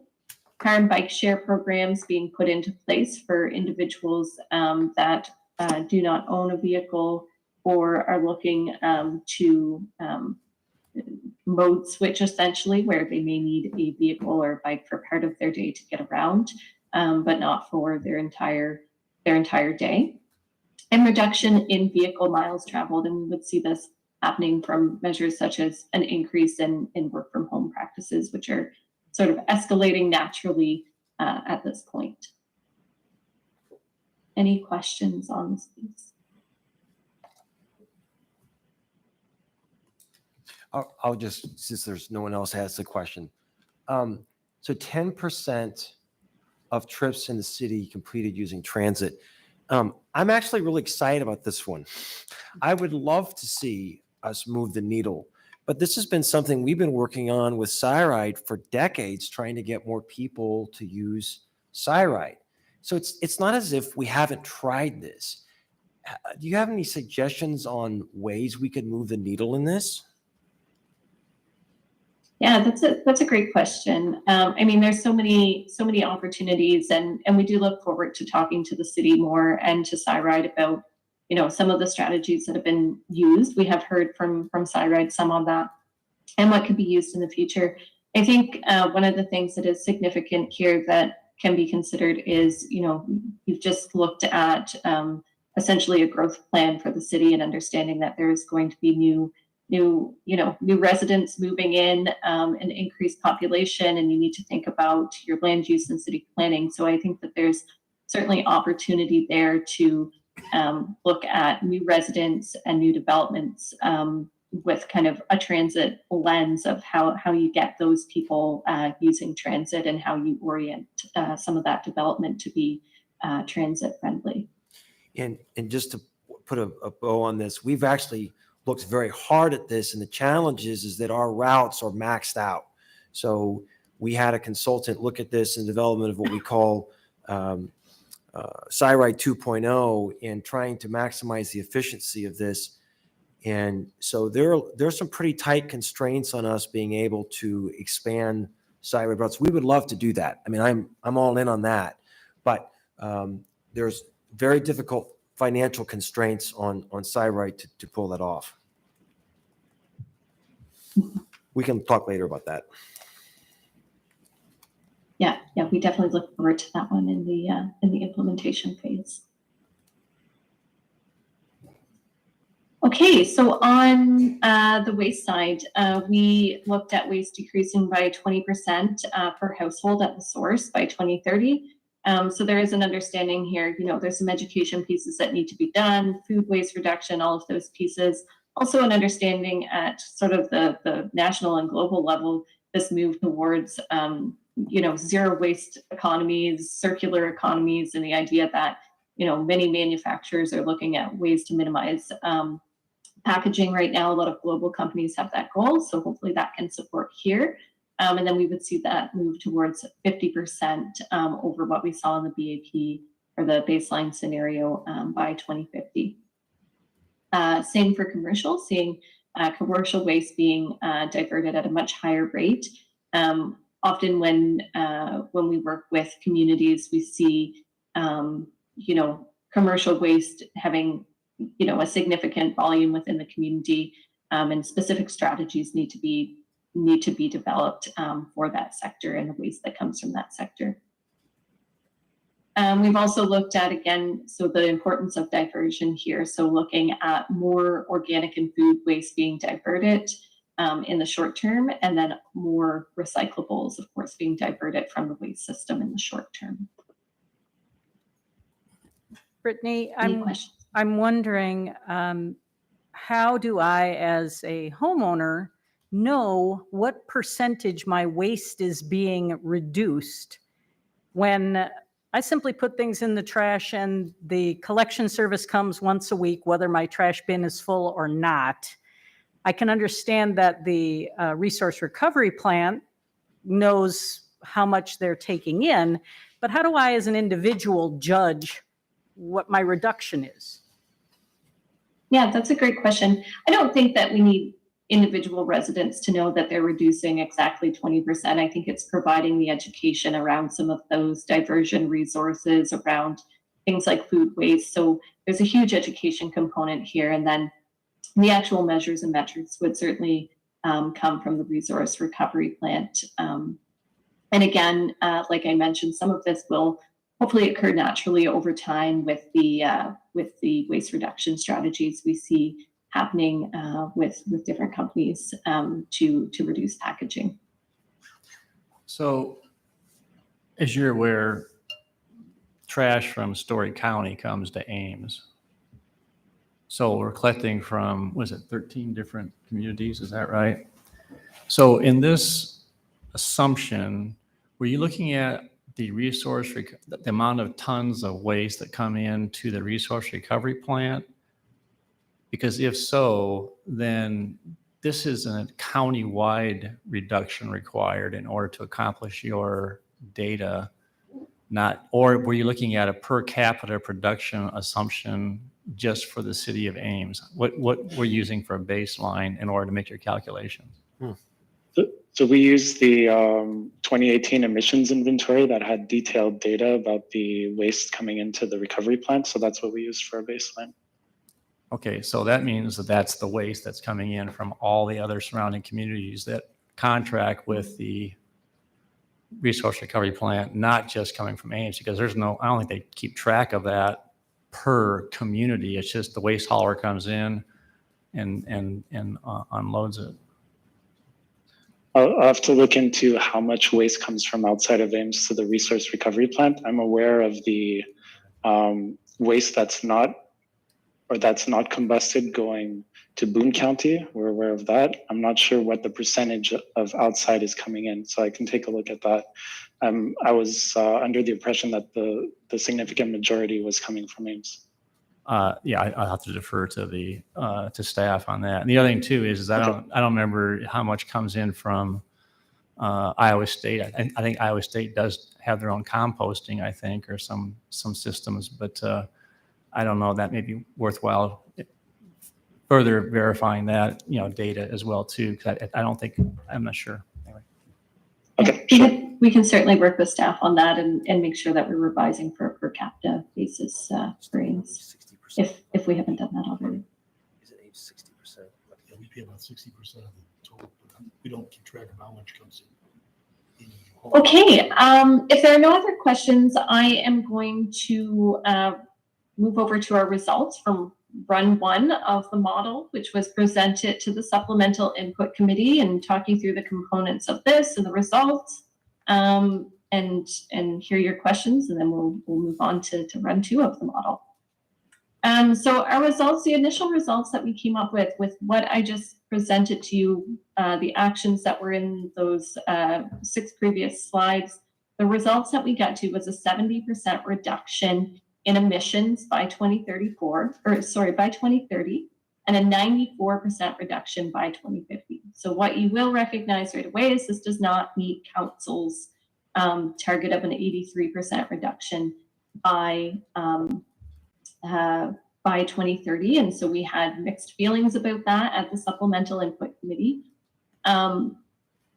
That in tons per capita, that works out to 4.8 tons of greenhouse gas emissions per capita by 2030, and 0.8 tons of greenhouse gas emissions per capita by 2050.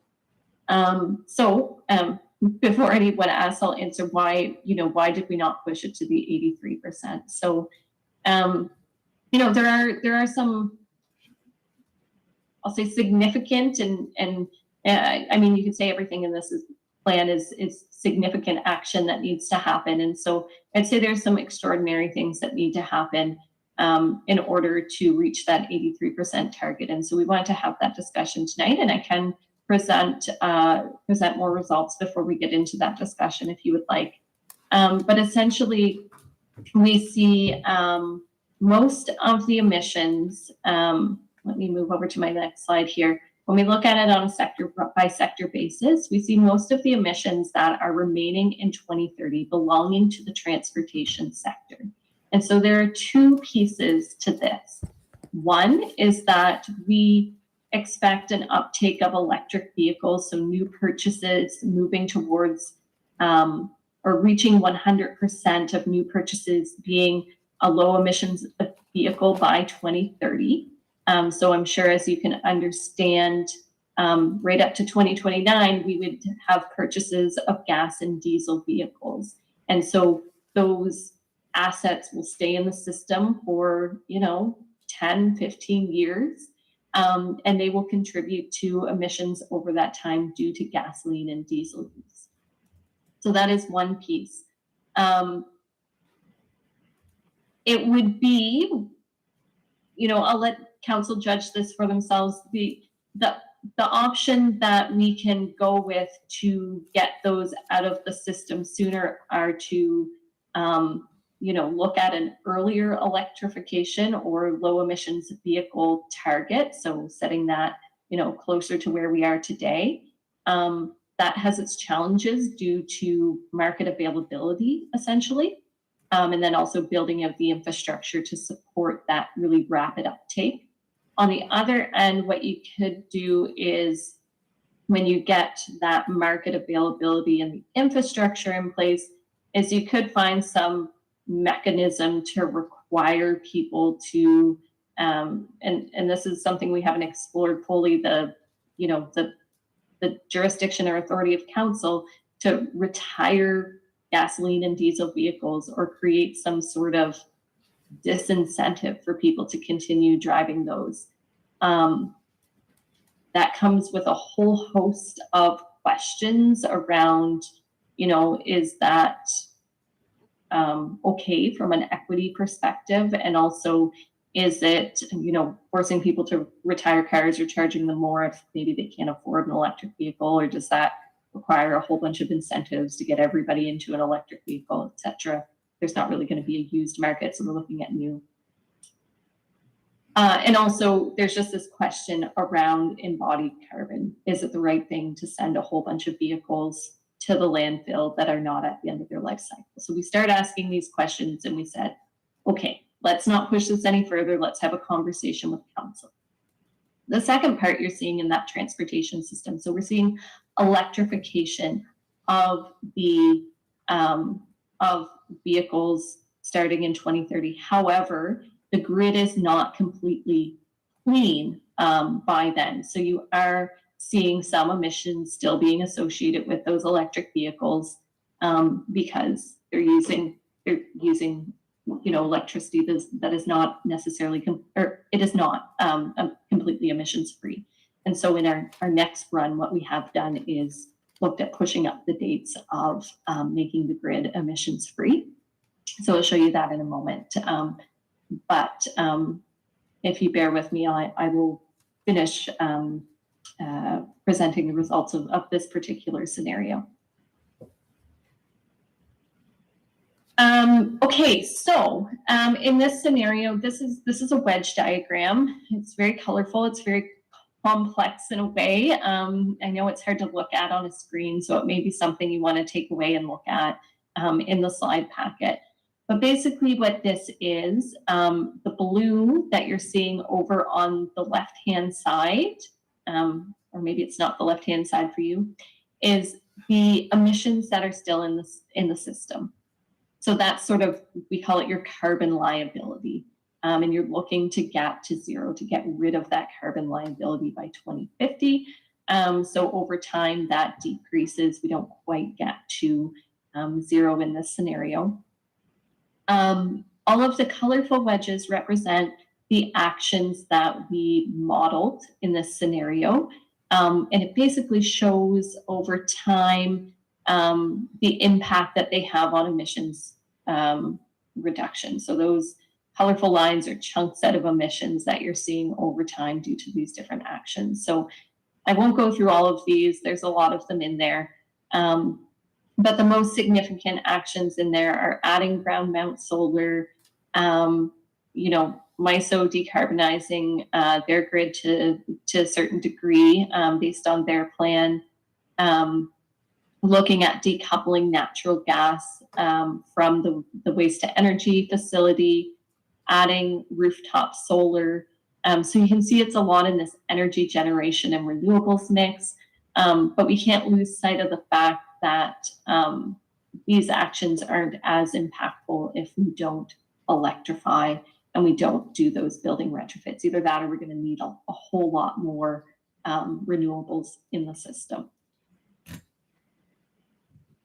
And of course, as you know, you're all aware of the financials already. So the expenditures to make this scenario happen are around 2.4 billion. The net returns and avoided costs are around 1.5 billion, which gives you a net present value of 900 million. So that's sort of the outstanding cost that is not covered by those returns and avoided costs. So if you look at the chart that is available there, it charts the capital expenditures, the operating and maintenance savings, the energy cost savings from increased efficiency. So Eric explained those to you earlier. There is no renewable energy revenue shown in this because we have looked at the renewable energy investments as taking place through power purchase agreements. At this time, we had some conversations with Don about why that would be the most realistic choice at this time for Ames. We also don't have any avoided carbon taxes in Ames because there is not a carbon tax currently in Iowa.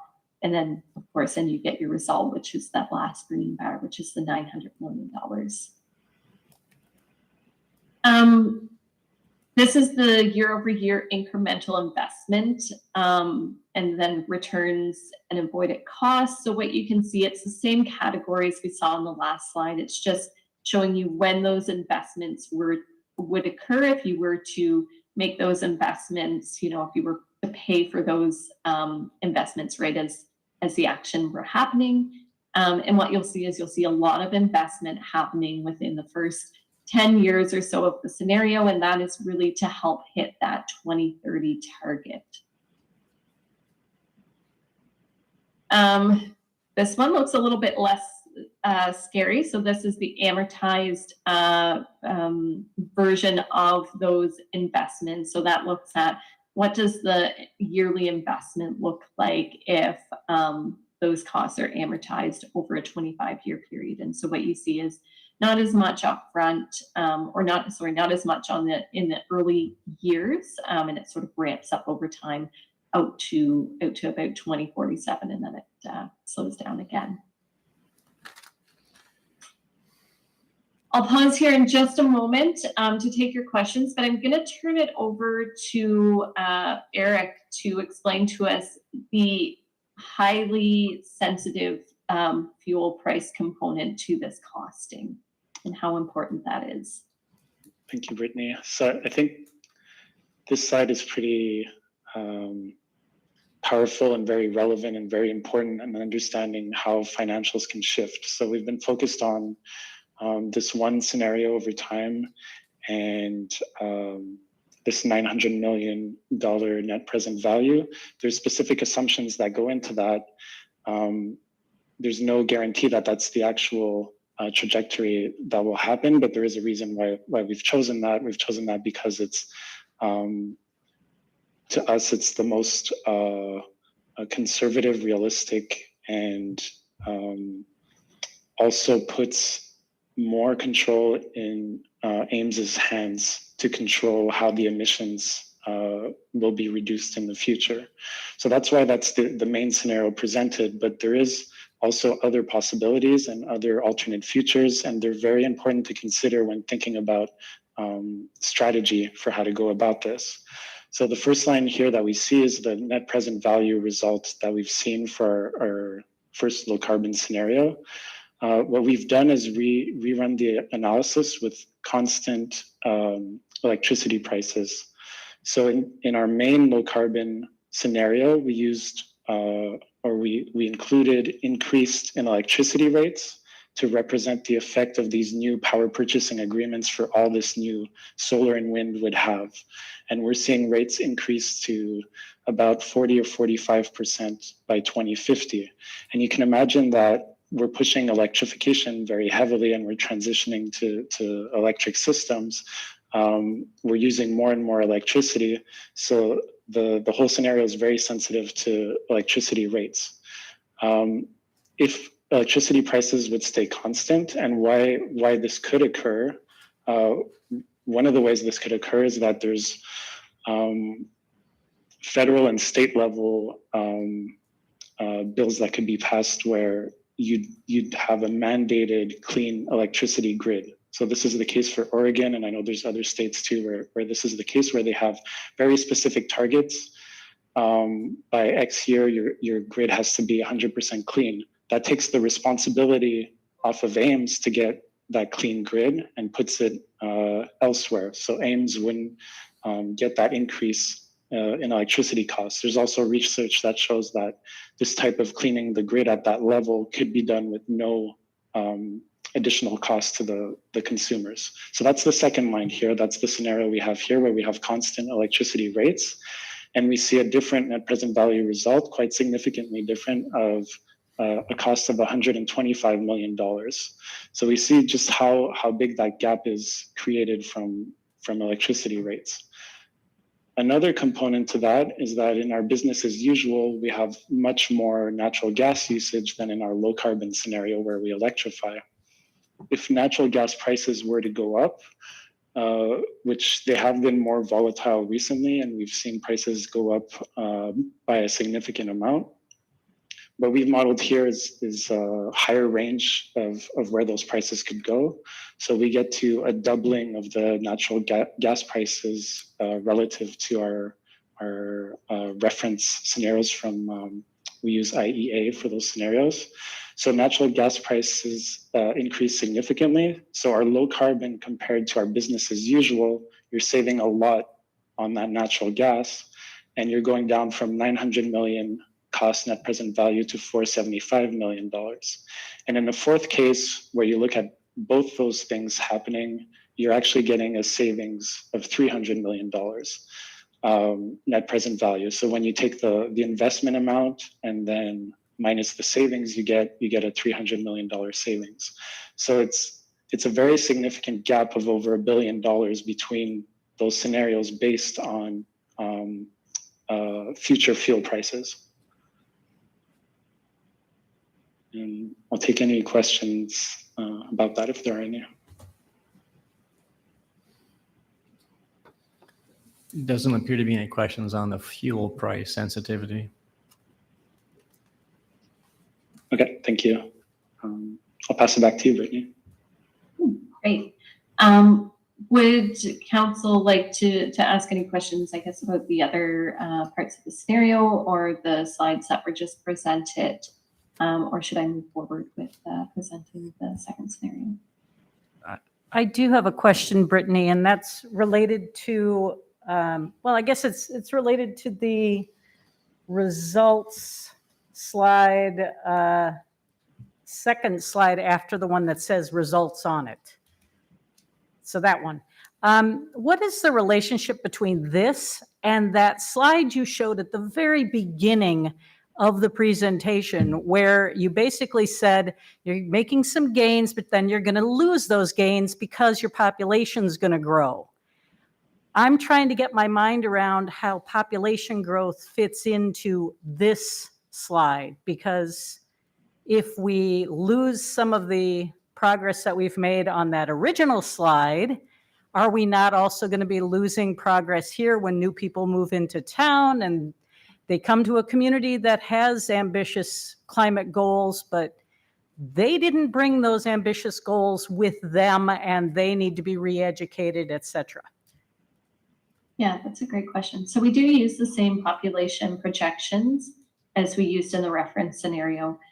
So we do basically build into this low carbon scenario that, population, regardless of the population, as new people come in, they'll be adopting the same practices that are being adopted in Ames. So for example, if they're coming in and purchasing a new home, it will be a net zero home.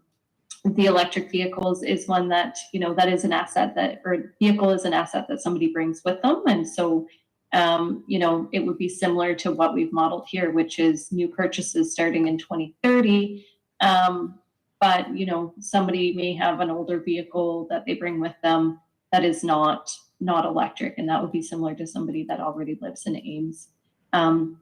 And then, of course, we would see sort of these systems levels changes happening, in in other areas. So the retrofits, for example, so presumably they would come in and the home would already be retrofit, or they would get it retrofit if they come in, you know, partway through that scenario. So that doesn't change the target. Doesn't that sort of assume that the people who are moving to Ames are in higher economic brackets and not those who might be coming as workforce who are going to be moving into what we hope are some of our more newly developed affordable housing developments? It seems like it's assuming that they're going to be buying new vehicles and buying new houses, not moving into something that's already here and maybe hasn't yet been retrofitted. Great question. So it would be similar to anybody that is currently living in Ames, that lives in a current building. And so we are suggesting, you know, that to reach council's target, 90% of buildings would need to be retrofit. And so similar to, you know, residents already in Ames, there'll be a variety of income brackets that people, you know, people have a variety of different incomes. And so programs do need to be targeted at ensuring that everybody can participate in reaching those targets, essentially. So, you know, what exactly those programs are or who is the owner of those programs is not something that we have, determined yet, or who makes the investments. But certainly that would have to apply to the buildings and anybody that's living in them, whether they're a resident currently or whether they're moving in. Brittany, a couple questions. You've given us a total price tag of 2.4, but there's no breakdown in terms of how we arrive at that. So I assume somewhere you have a spreadsheet that says that these aspects of the plan are assigned a certain value, and that's what hits the 2.4. Is that something you can provide the council?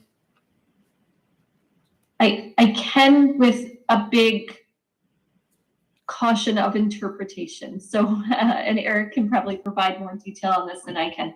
So we do look at the interplay of different actions, and we look at things at a scenario level. So we do have the individual costs, but those it's a house of cards, right? So if you pull one thing out and say, this one's expensive, we're not going to do it. Let's take this one out and maybe do more of this thing that's cheaper or something like that. It really, it has a cascading effect through the whole scenario. So I am happy to provide that with a little bit of caution that, you know, moving one thing moves all the other things. Eric, I don't know if you have more to say about that. Yeah, I think we can definitely provide that, and it's there's some really good information there. There's one metric that we use, which is dollars per tons of abatement. So how much each action costs to reduce emissions that we can use to look at or put a hierarchy in the different actions. We have the net present value, we have the cost of investment and the gain of investment. I do agree with Brittany that it would be good to have some kind of session to explain the spreadsheet, because just looking at the spreadsheet is could be tricky because of all that interplay between the actions and everything that goes in it. But I think it has a lot of value, and definitely we can share it.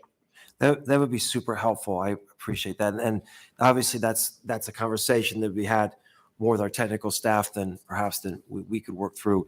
And I want to be candid with you about my concerns, if I haven't been already.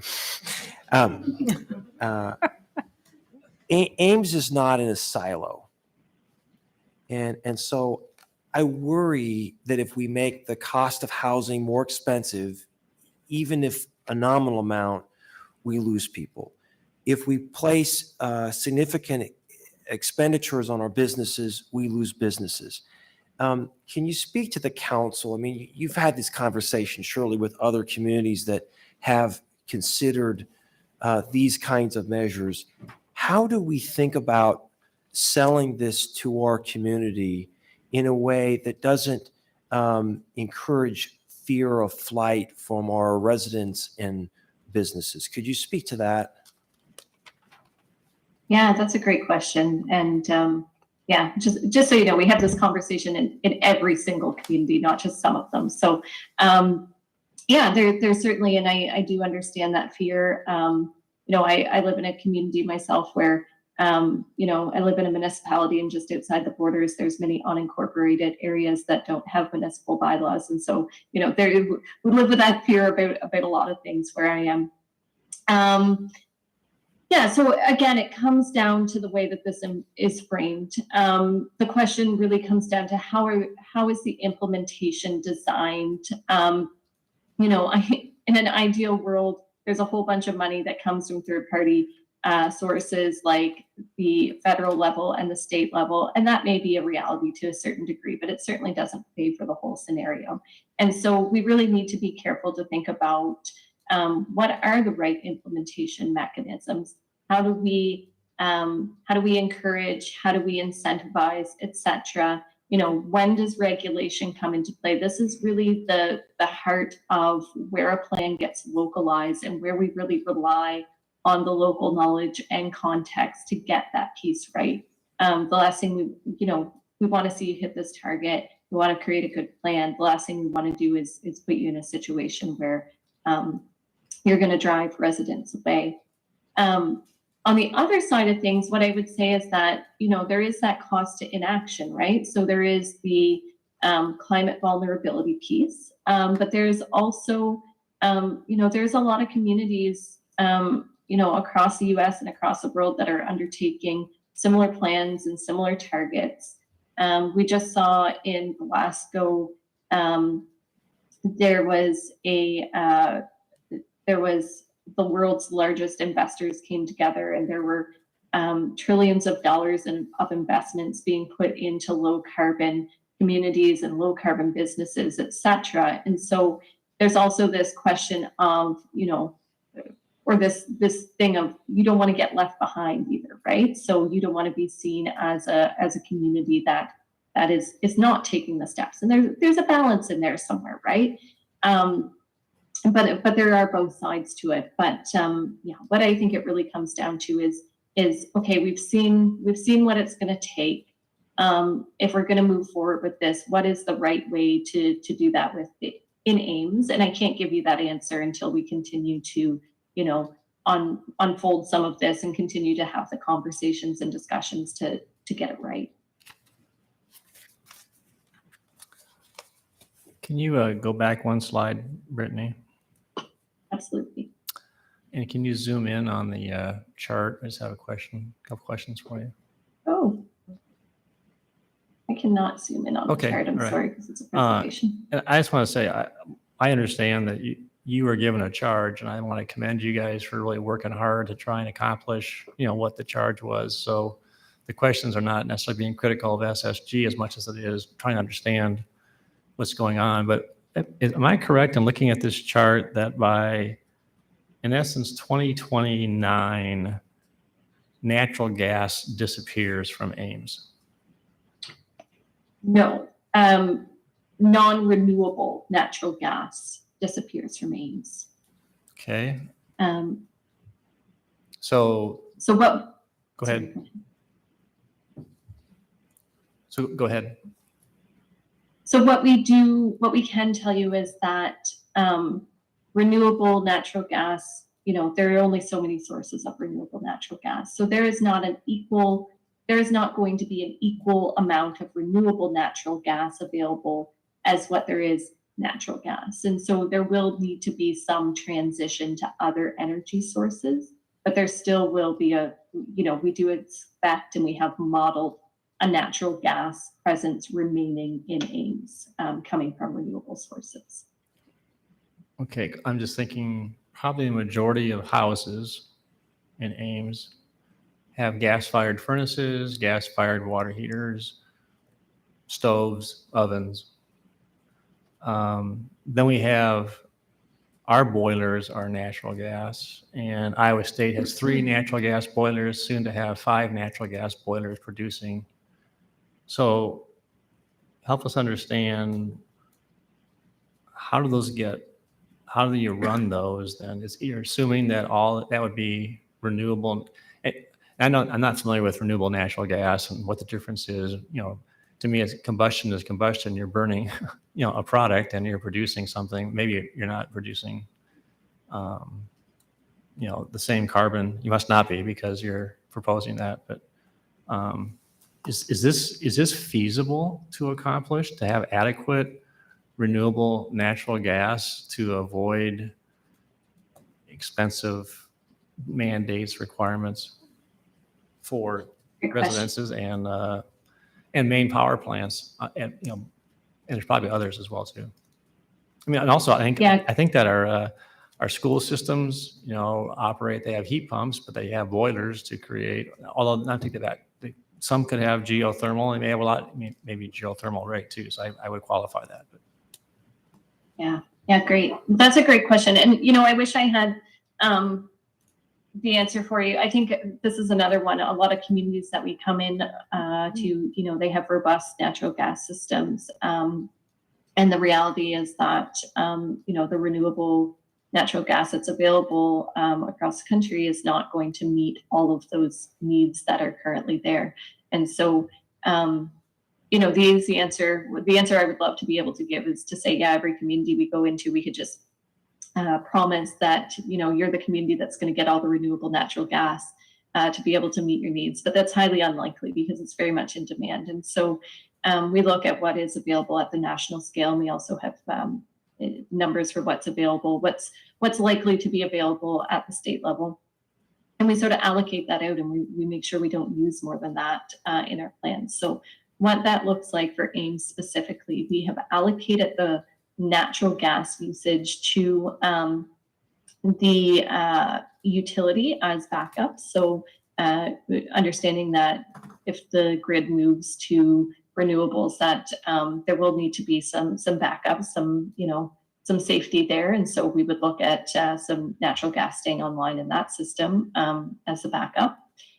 And then we've looked at it at ISU, that ISU, they have, if they were going to decarbonize at the same rate that the city is, or what's illustrated in this plan, they would have some other work to do, but they would retain some natural gas usage in their facilities. On the residential side, what we've modeled is in the retrofit and in the costing is a switch over to electric in the residential system.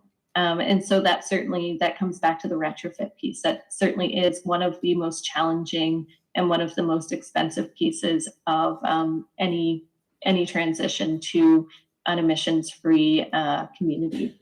And so again, it comes down to, like we've been saying, you don't have the authority to mandate that everybody goes over to electricity. So what are the mechanisms that can be used to encourage that shift?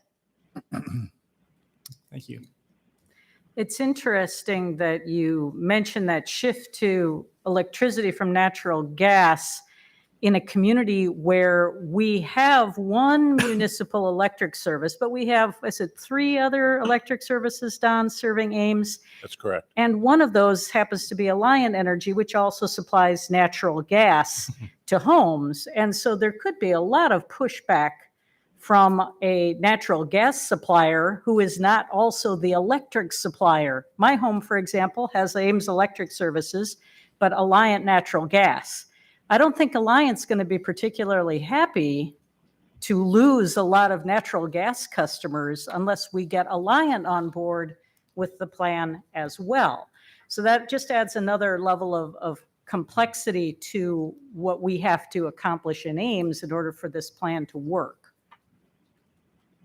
Yeah, absolutely. And we do certainly, see that there are natural gas suppliers in most communities. We happily have a conversation with Alliant to understand their plans. I know that there are many natural gas companies looking at their options right now for, how they can decarbonize and look at renewables. And so just an example, one of those options is adding some, modifying their infrastructure slightly and adding hydrogen into their natural gas mix, which can extend the supply to a certain degree, but not totally meet what's currently there. And so, yeah, absolutely. We're happy to have that conversation and understand where they're at with any of their plans or where they see things going in the future.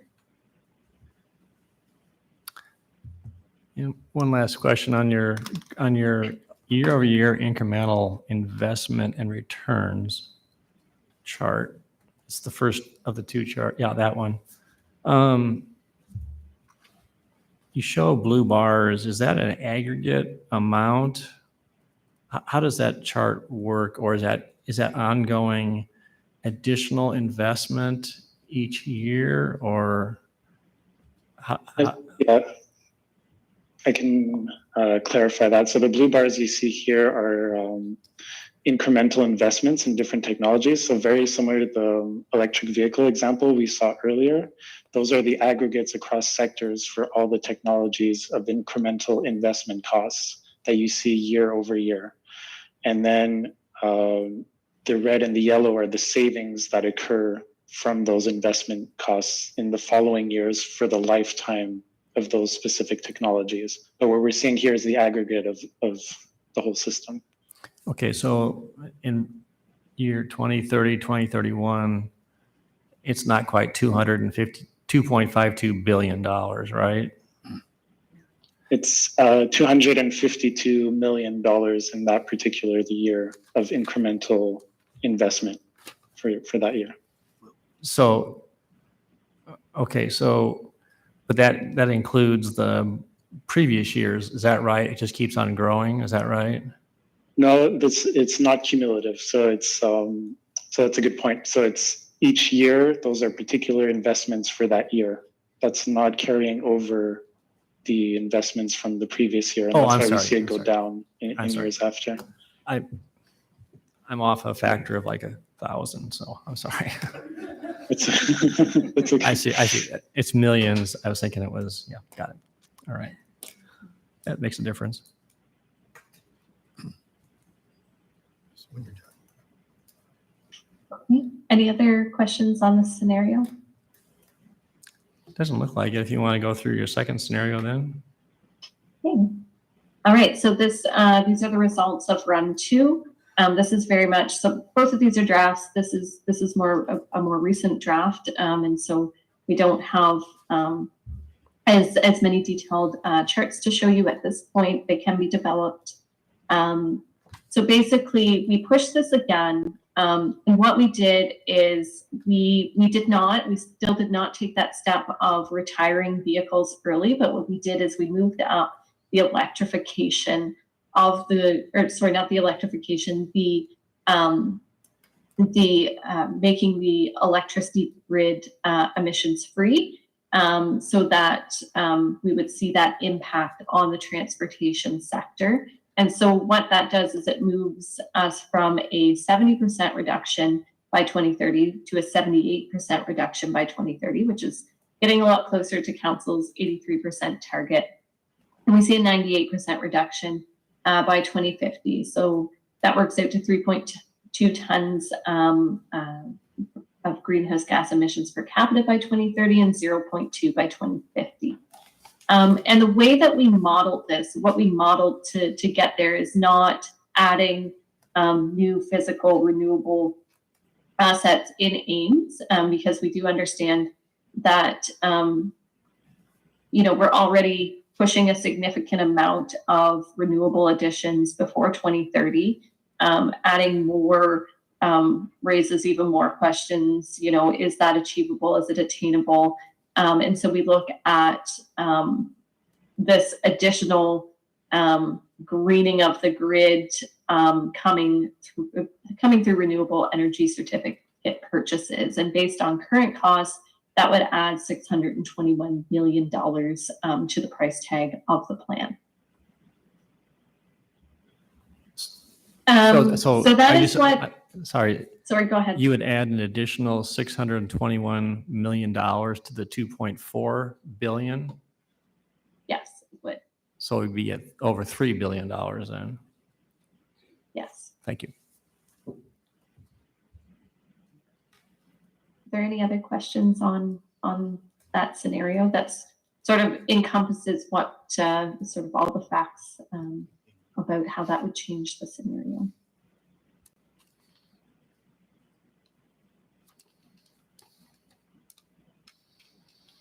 Okay, I'll sum this up by saying, basically, I think Eric has covered all this at this point. Our financial insights, cheap natural gas and expensive electricity is sort of, it really impacts the financials. So right now we're looking at electricity prices increasing with the addition of renewables, and natural gas staying, fairly cheap on a per unit of energy basis. And so if that natural gas price increases, that changes the scenario. Like Eric said, we've seen some increases in 2021. We're looking at 5-fold increases in price in Europe and Asia. That's not likely to happen in the United States because the United States is such a large producer of natural gas. But there are some, market insights that, a doubling over the next decade is not out of the question. So those numbers aren't being reflected in the EIA data yet. So we did not model that. We stayed fairly conservative. Same with the electricity impact financials. So we worked very closely with Dawn and the utility to understand the costs right now of adding solar. And we, completely agree with Dawn's estimates. However, at a national scale, we're seeing these trends of renewable prices coming down. And so we went with Dawn's numbers because, we absolutely support and believe that, what he's provided us is the case for Ames at the current time. Does that change over time is the question we're facing. And so that's the additional information that Eric provided you. Investments can be amortized to reduce the capital requirement, in one big chunk, essentially. So we just saw, at our peak, we have a $252 million year, which is pretty expensive. And so can we spread that over time? The savings tend to be long-term because renewable energy has no fuel costs. So this is very much at the household level. And the costs are their costs, but there's also community economic development opportunities. So we can't forget that, this is, it has a cost associated with it, but it also creates jobs within the community. Retrofits require people to complete those retrofits. Energy studies require engineers. So we have all of this job creation potential. Renewable energy installations require people to install those renewable energy installations. So it's not without its benefits, but certainly can understand that this is a lot to take in because it is a significant cost.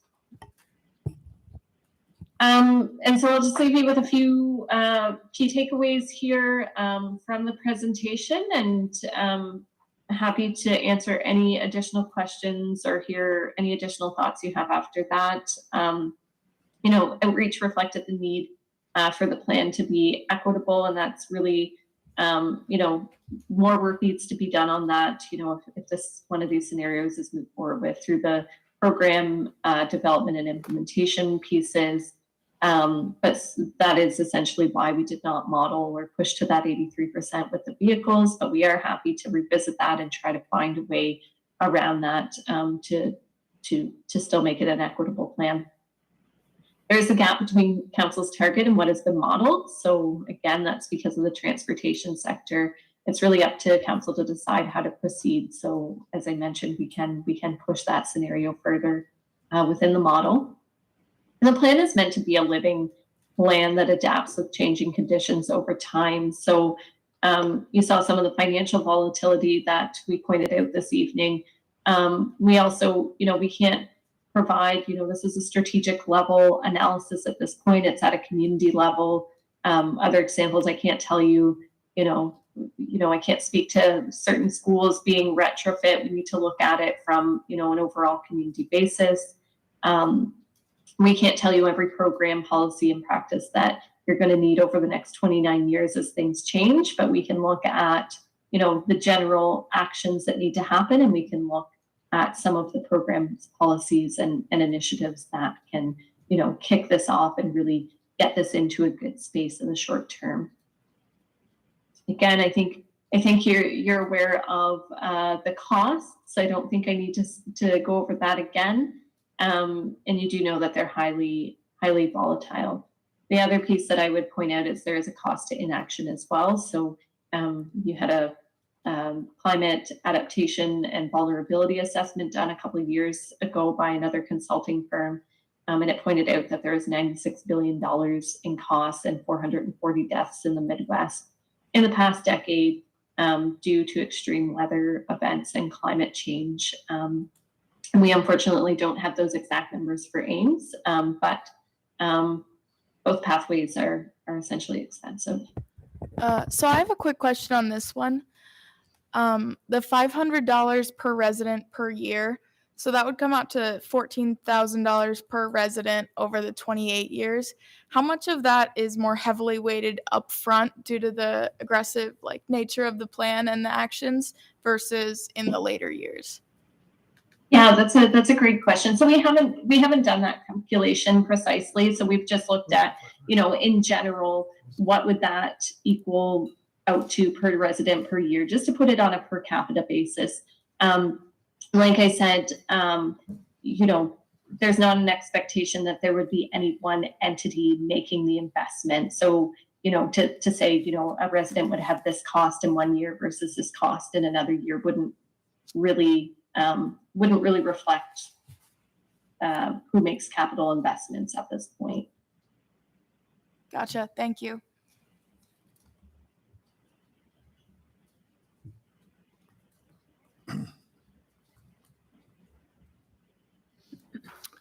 All right, any other questions for Brittany or Eric? You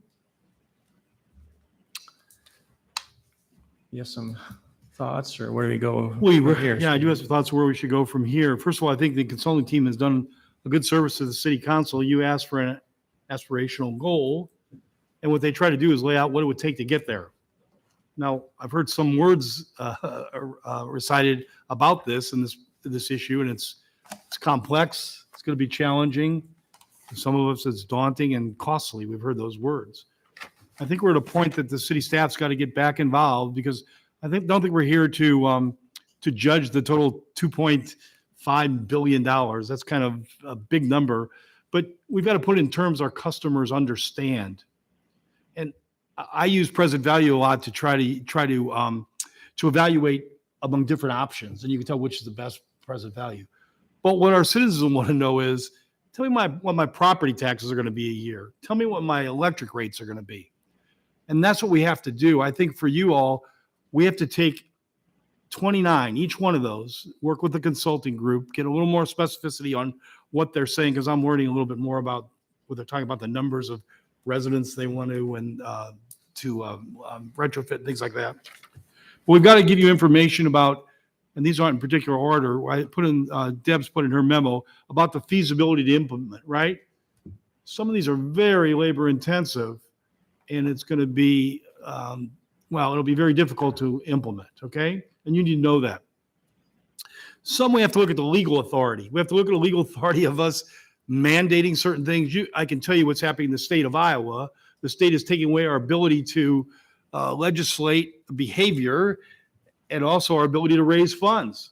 So it's going to be challenging. We have to look at that as a realistic approach, how it's going to affect this. Also, the legality of some of the financing.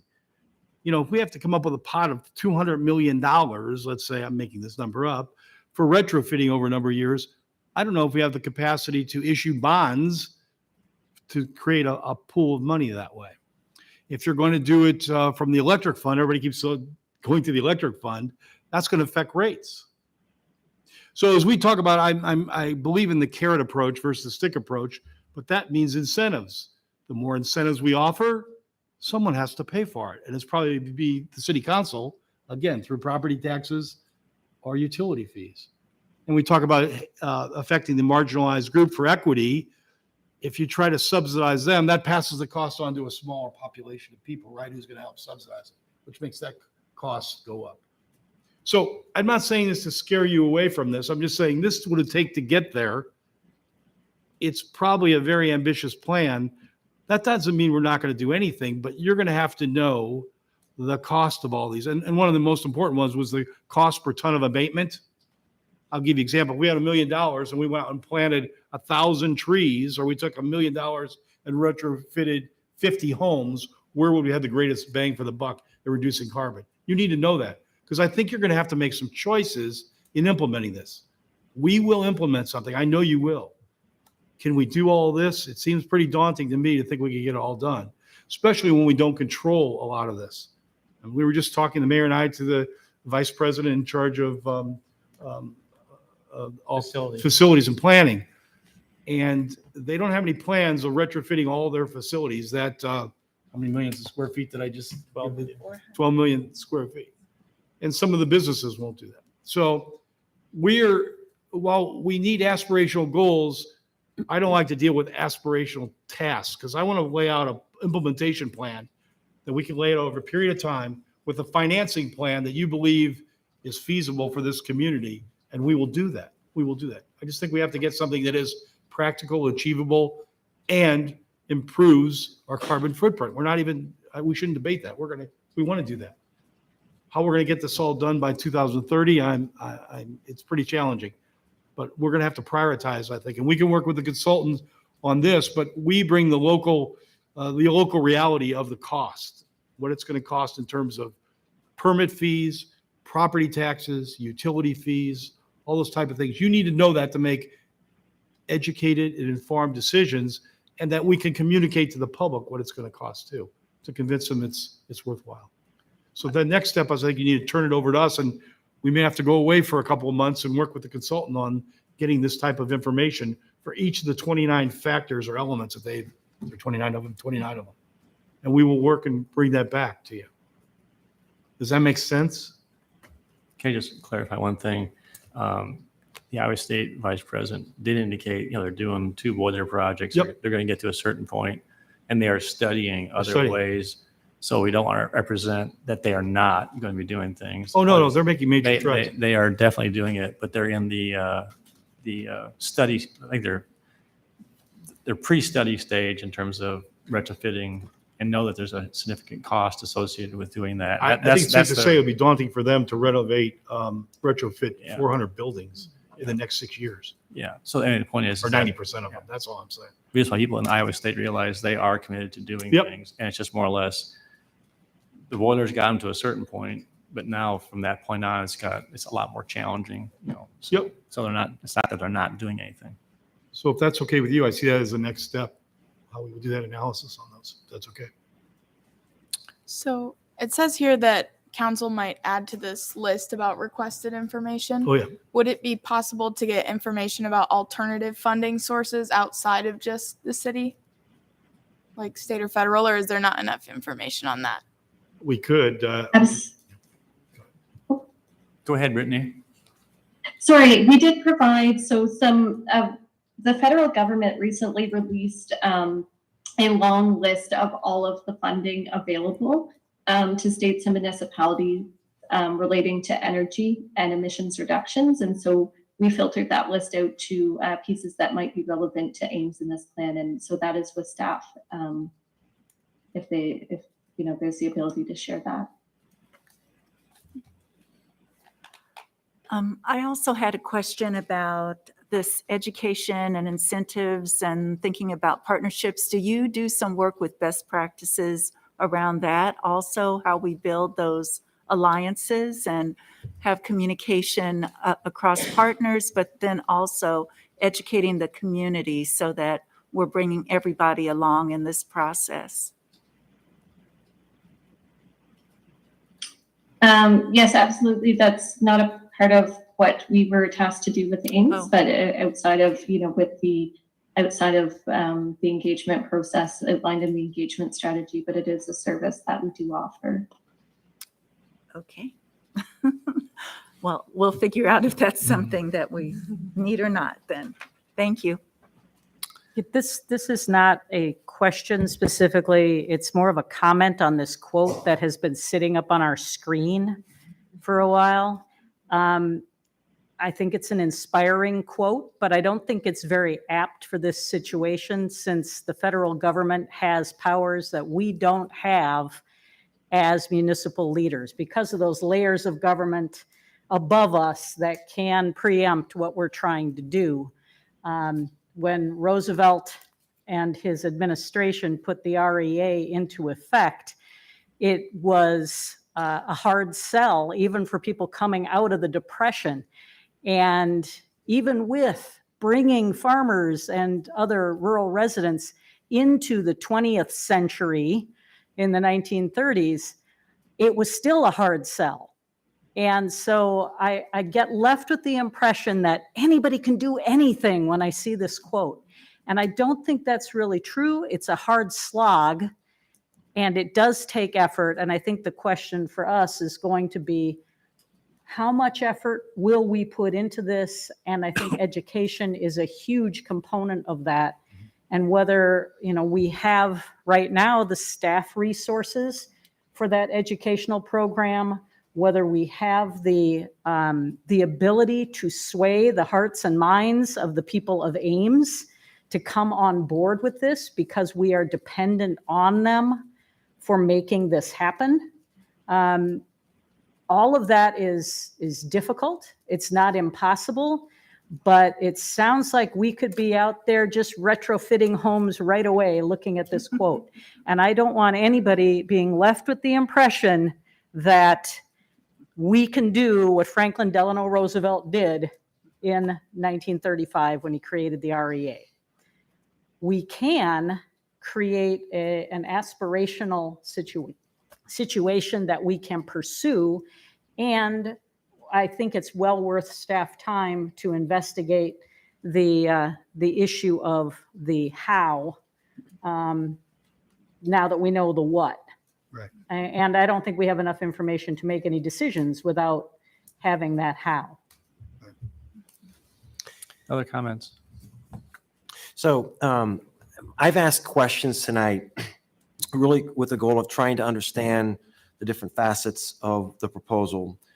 And I want to make clear again, up until the vote last December, this council was unanimous on every single vote with respect to climate matters. So whatever proposals came, we voted unanimously. What we know is that this $2.4 to $3 billion is an astronomical amount of money for us to think about. What we know is going to require us to maximize what we are charging our citizens for property taxes. That's a given. People's property taxes are going to go up extensively in order for us. You can shake your head, but there's no other way to pay for this. Utility fees are inevitably going to go up substantially in order for us to pay for this. Well, Well, if I could, John, I mean, just be you careful can that. disagree with it. No, I'm just saying is that it may be premature. I think that's what we're asking staff to dig into. Well, let me. I have a point where I'm going with this. We're going to max out our bonding capacity. And I think if we're serious about these commitments, we're going to have to make cuts in other budgetary expenditures in order to maximize what we're putting towards climate. This is going to discourage people from living in Ames. People's taxes are going to go up. It's going to make the cost of doing business here more expensive. So every week, companies like Workiva and these other large companies, they're solicited to relocate their companies to other locations. If we make the cost of doing business here more expensive, we're going to make it that much easier to relocate. And that's very serious. If we lose a Danfoss or a 3M, has a major impact on our community. And I think we also have to keep in mind, if we increase the cost of living in Ames, it makes it more expensive for students and families to choose Iowa State. So these students are very savvy. And so they're going to make decisions about where to attend university based in part on the cost of living. And certainly rents are going to go up substantially if landlords have to pay higher property taxes. It's just inevitable. I mean, we don't make money here. So in December, I pleaded with this council to not adopt a goal without understanding the price tag. I pleaded with council not to do this. I thought it was very irresponsible, well-intentioned, but irresponsible. But now in April, we know the price tag, somewhere between 2.4 and $3 billion.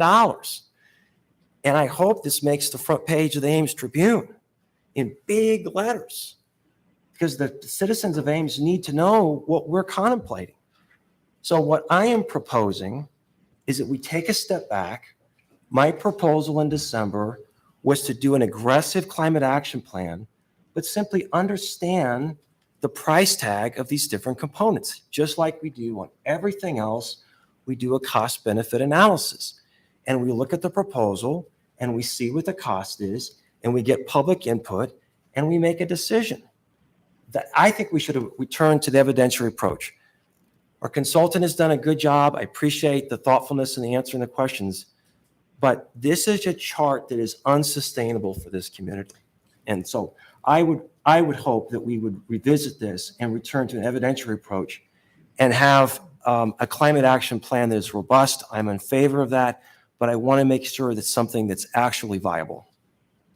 So question for you, Steve, is that it would seem that what Tim is asking for is in part what would be a byproduct of what process you're going through for the 29 points. Is that correct? I mean, you're getting to it in a different way. Would that be accurate? Or The inaccurate? information we give you, you could choose to prioritize and pick any or all of those items after we show you the cost, right? So it could lead you to that same conclusion, or you'll want to do the total program. And I rarely will counter a council person, but I think we have to be very careful that we don't state property taxes are absolutely going to go up and rates are going to skyrocket, because you could potentially logically conclude that to be the case. But the point is, so far, council hasn't voted to take any action to do that. That's where I think we need the information first. And it may be a potential, but I don't think we want our population, our residents to think all of a sudden, watch out, next year it's going to go through a roof. I think it's premature to be doing that. And that's exactly why I think what Steve is proposing, council consider, is to do that. But you may not agree, and other council members may not agree, but I just think I just want to be careful, because messaging will be very, very important. I know this council has been very committed, as you said, to climate action plan. I just want to be careful that people don't get the wrong idea that all of a sudden these extreme situations. I'm not saying that it couldn't be the case if council chooses things, but it also may not be the case. Well, in And fairness, go ahead. I was just going to say, and Brittany, if I heard you correctly, that 2.4 billion was never anticipated to be fully the cost for the city, that there are multiple partners that would need to be involved to come up with that 2.4 billion. Is that correct? Correct. This is a community level financial analysis. Okay. And so we're not talking about making that dollar commitment, and we're not committing the city, and we are asking for additional input. We're not at that decision-making point yet.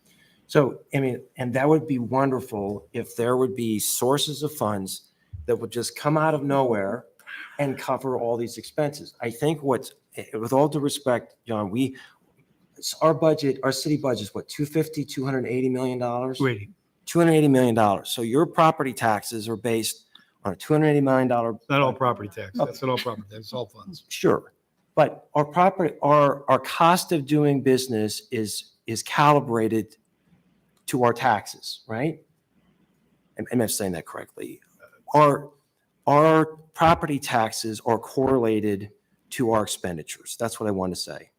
We work backwards. So we fix the cost of government, and that determines in part what our property taxes are. If we're going to substantially increase the amount we're spending on these capital improvements, the money's going to have to come from somewhere. And I think it is naive to think that even the majority of this money, we have a bonding capacity of $130 million. Am I correct on that? Not remaining. The debt capacity now, I forgot the number, but it's not 130. Is it more or less? It's than that? less. So it's less than 130 I million. don't have the CIP in front of me. So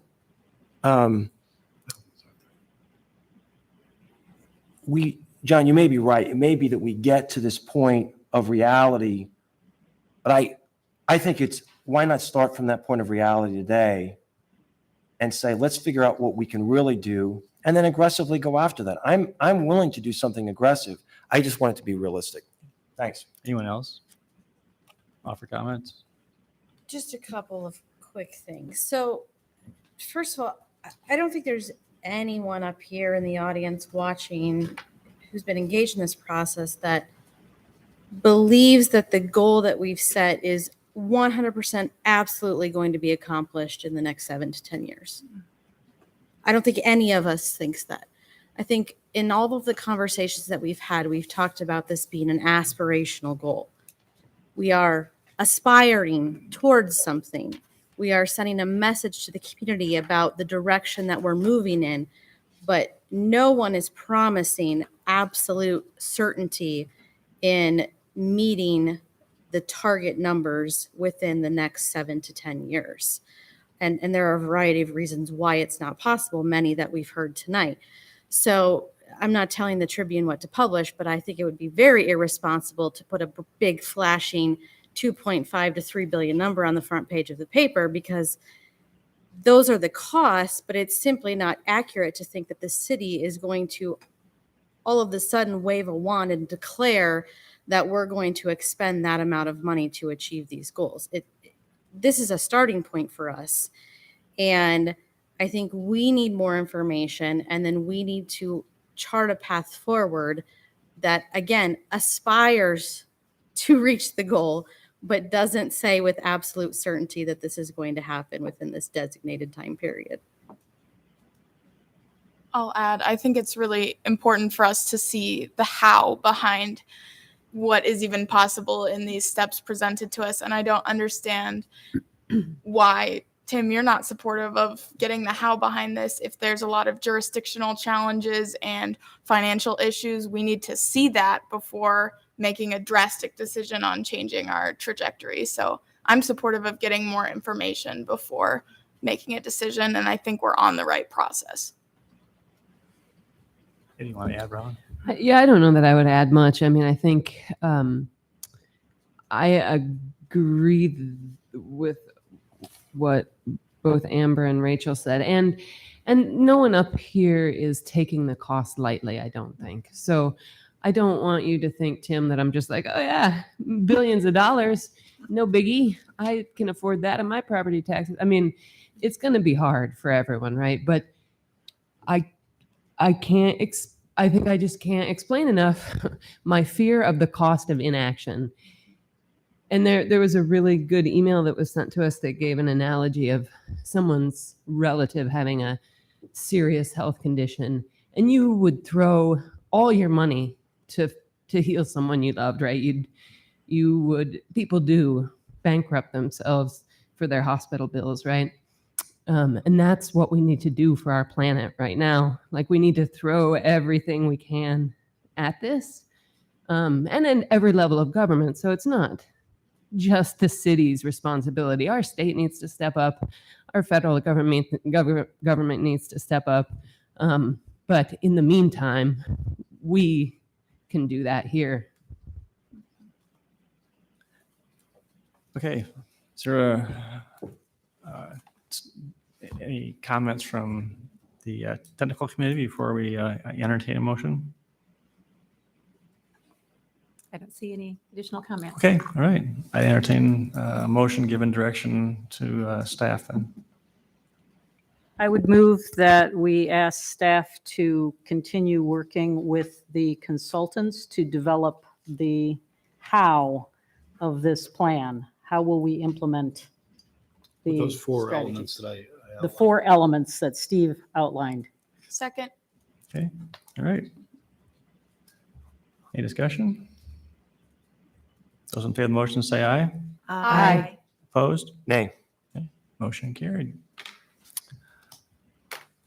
All right, Brittany, well, I think your next few months course is charted with you and SSG working together with staff, and think that, again, I want to stress it. Our questions were not questioning your ability or, but we just, you're serving us as clients, we represent and serve our residents, and it's our responsibility to dig down into this deep to understand it so we can make good decisions, and this council's passionate about doing the right thing for Ames. So appreciate your time and Eric, and I'm just glad, I'm a numbers guy, but I'm not sure I could fathom all the numbers, Eric, you got going on in the background. So so you can give the spreadsheets to Don Com. He's the wizard behind the scenes. He and Steve can figure that out. So. Oh, we have.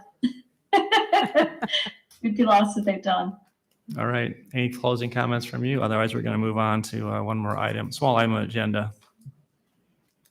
Thank you for your time. Have a great evening. All right. Thank you. Thank you. Thank you both. All right, moving on to disposition of communications to council. There's just one item, and I believe this is just a for our information notice of something that's going to be coming to council versus any action. So with that, I'll go to council comments. Bronwyn, anything tonight? Nothing for me, thanks. All right, Rachel? Nothing. Amber? No. Nope. All right. I have one comment, and that is that I feel I have to say this, but I wish that Councilman Garten trusted us a little bit more to make wise decisions about the finances based on complete information. And I appreciate his passion, but I'd like to be trusted. So that's all I've got. Okay. All right. Entertain a motion to adjourn. Move to adjourn. Second. All right. Those in favor say aye. Aye. Any opposed? We're adjourned.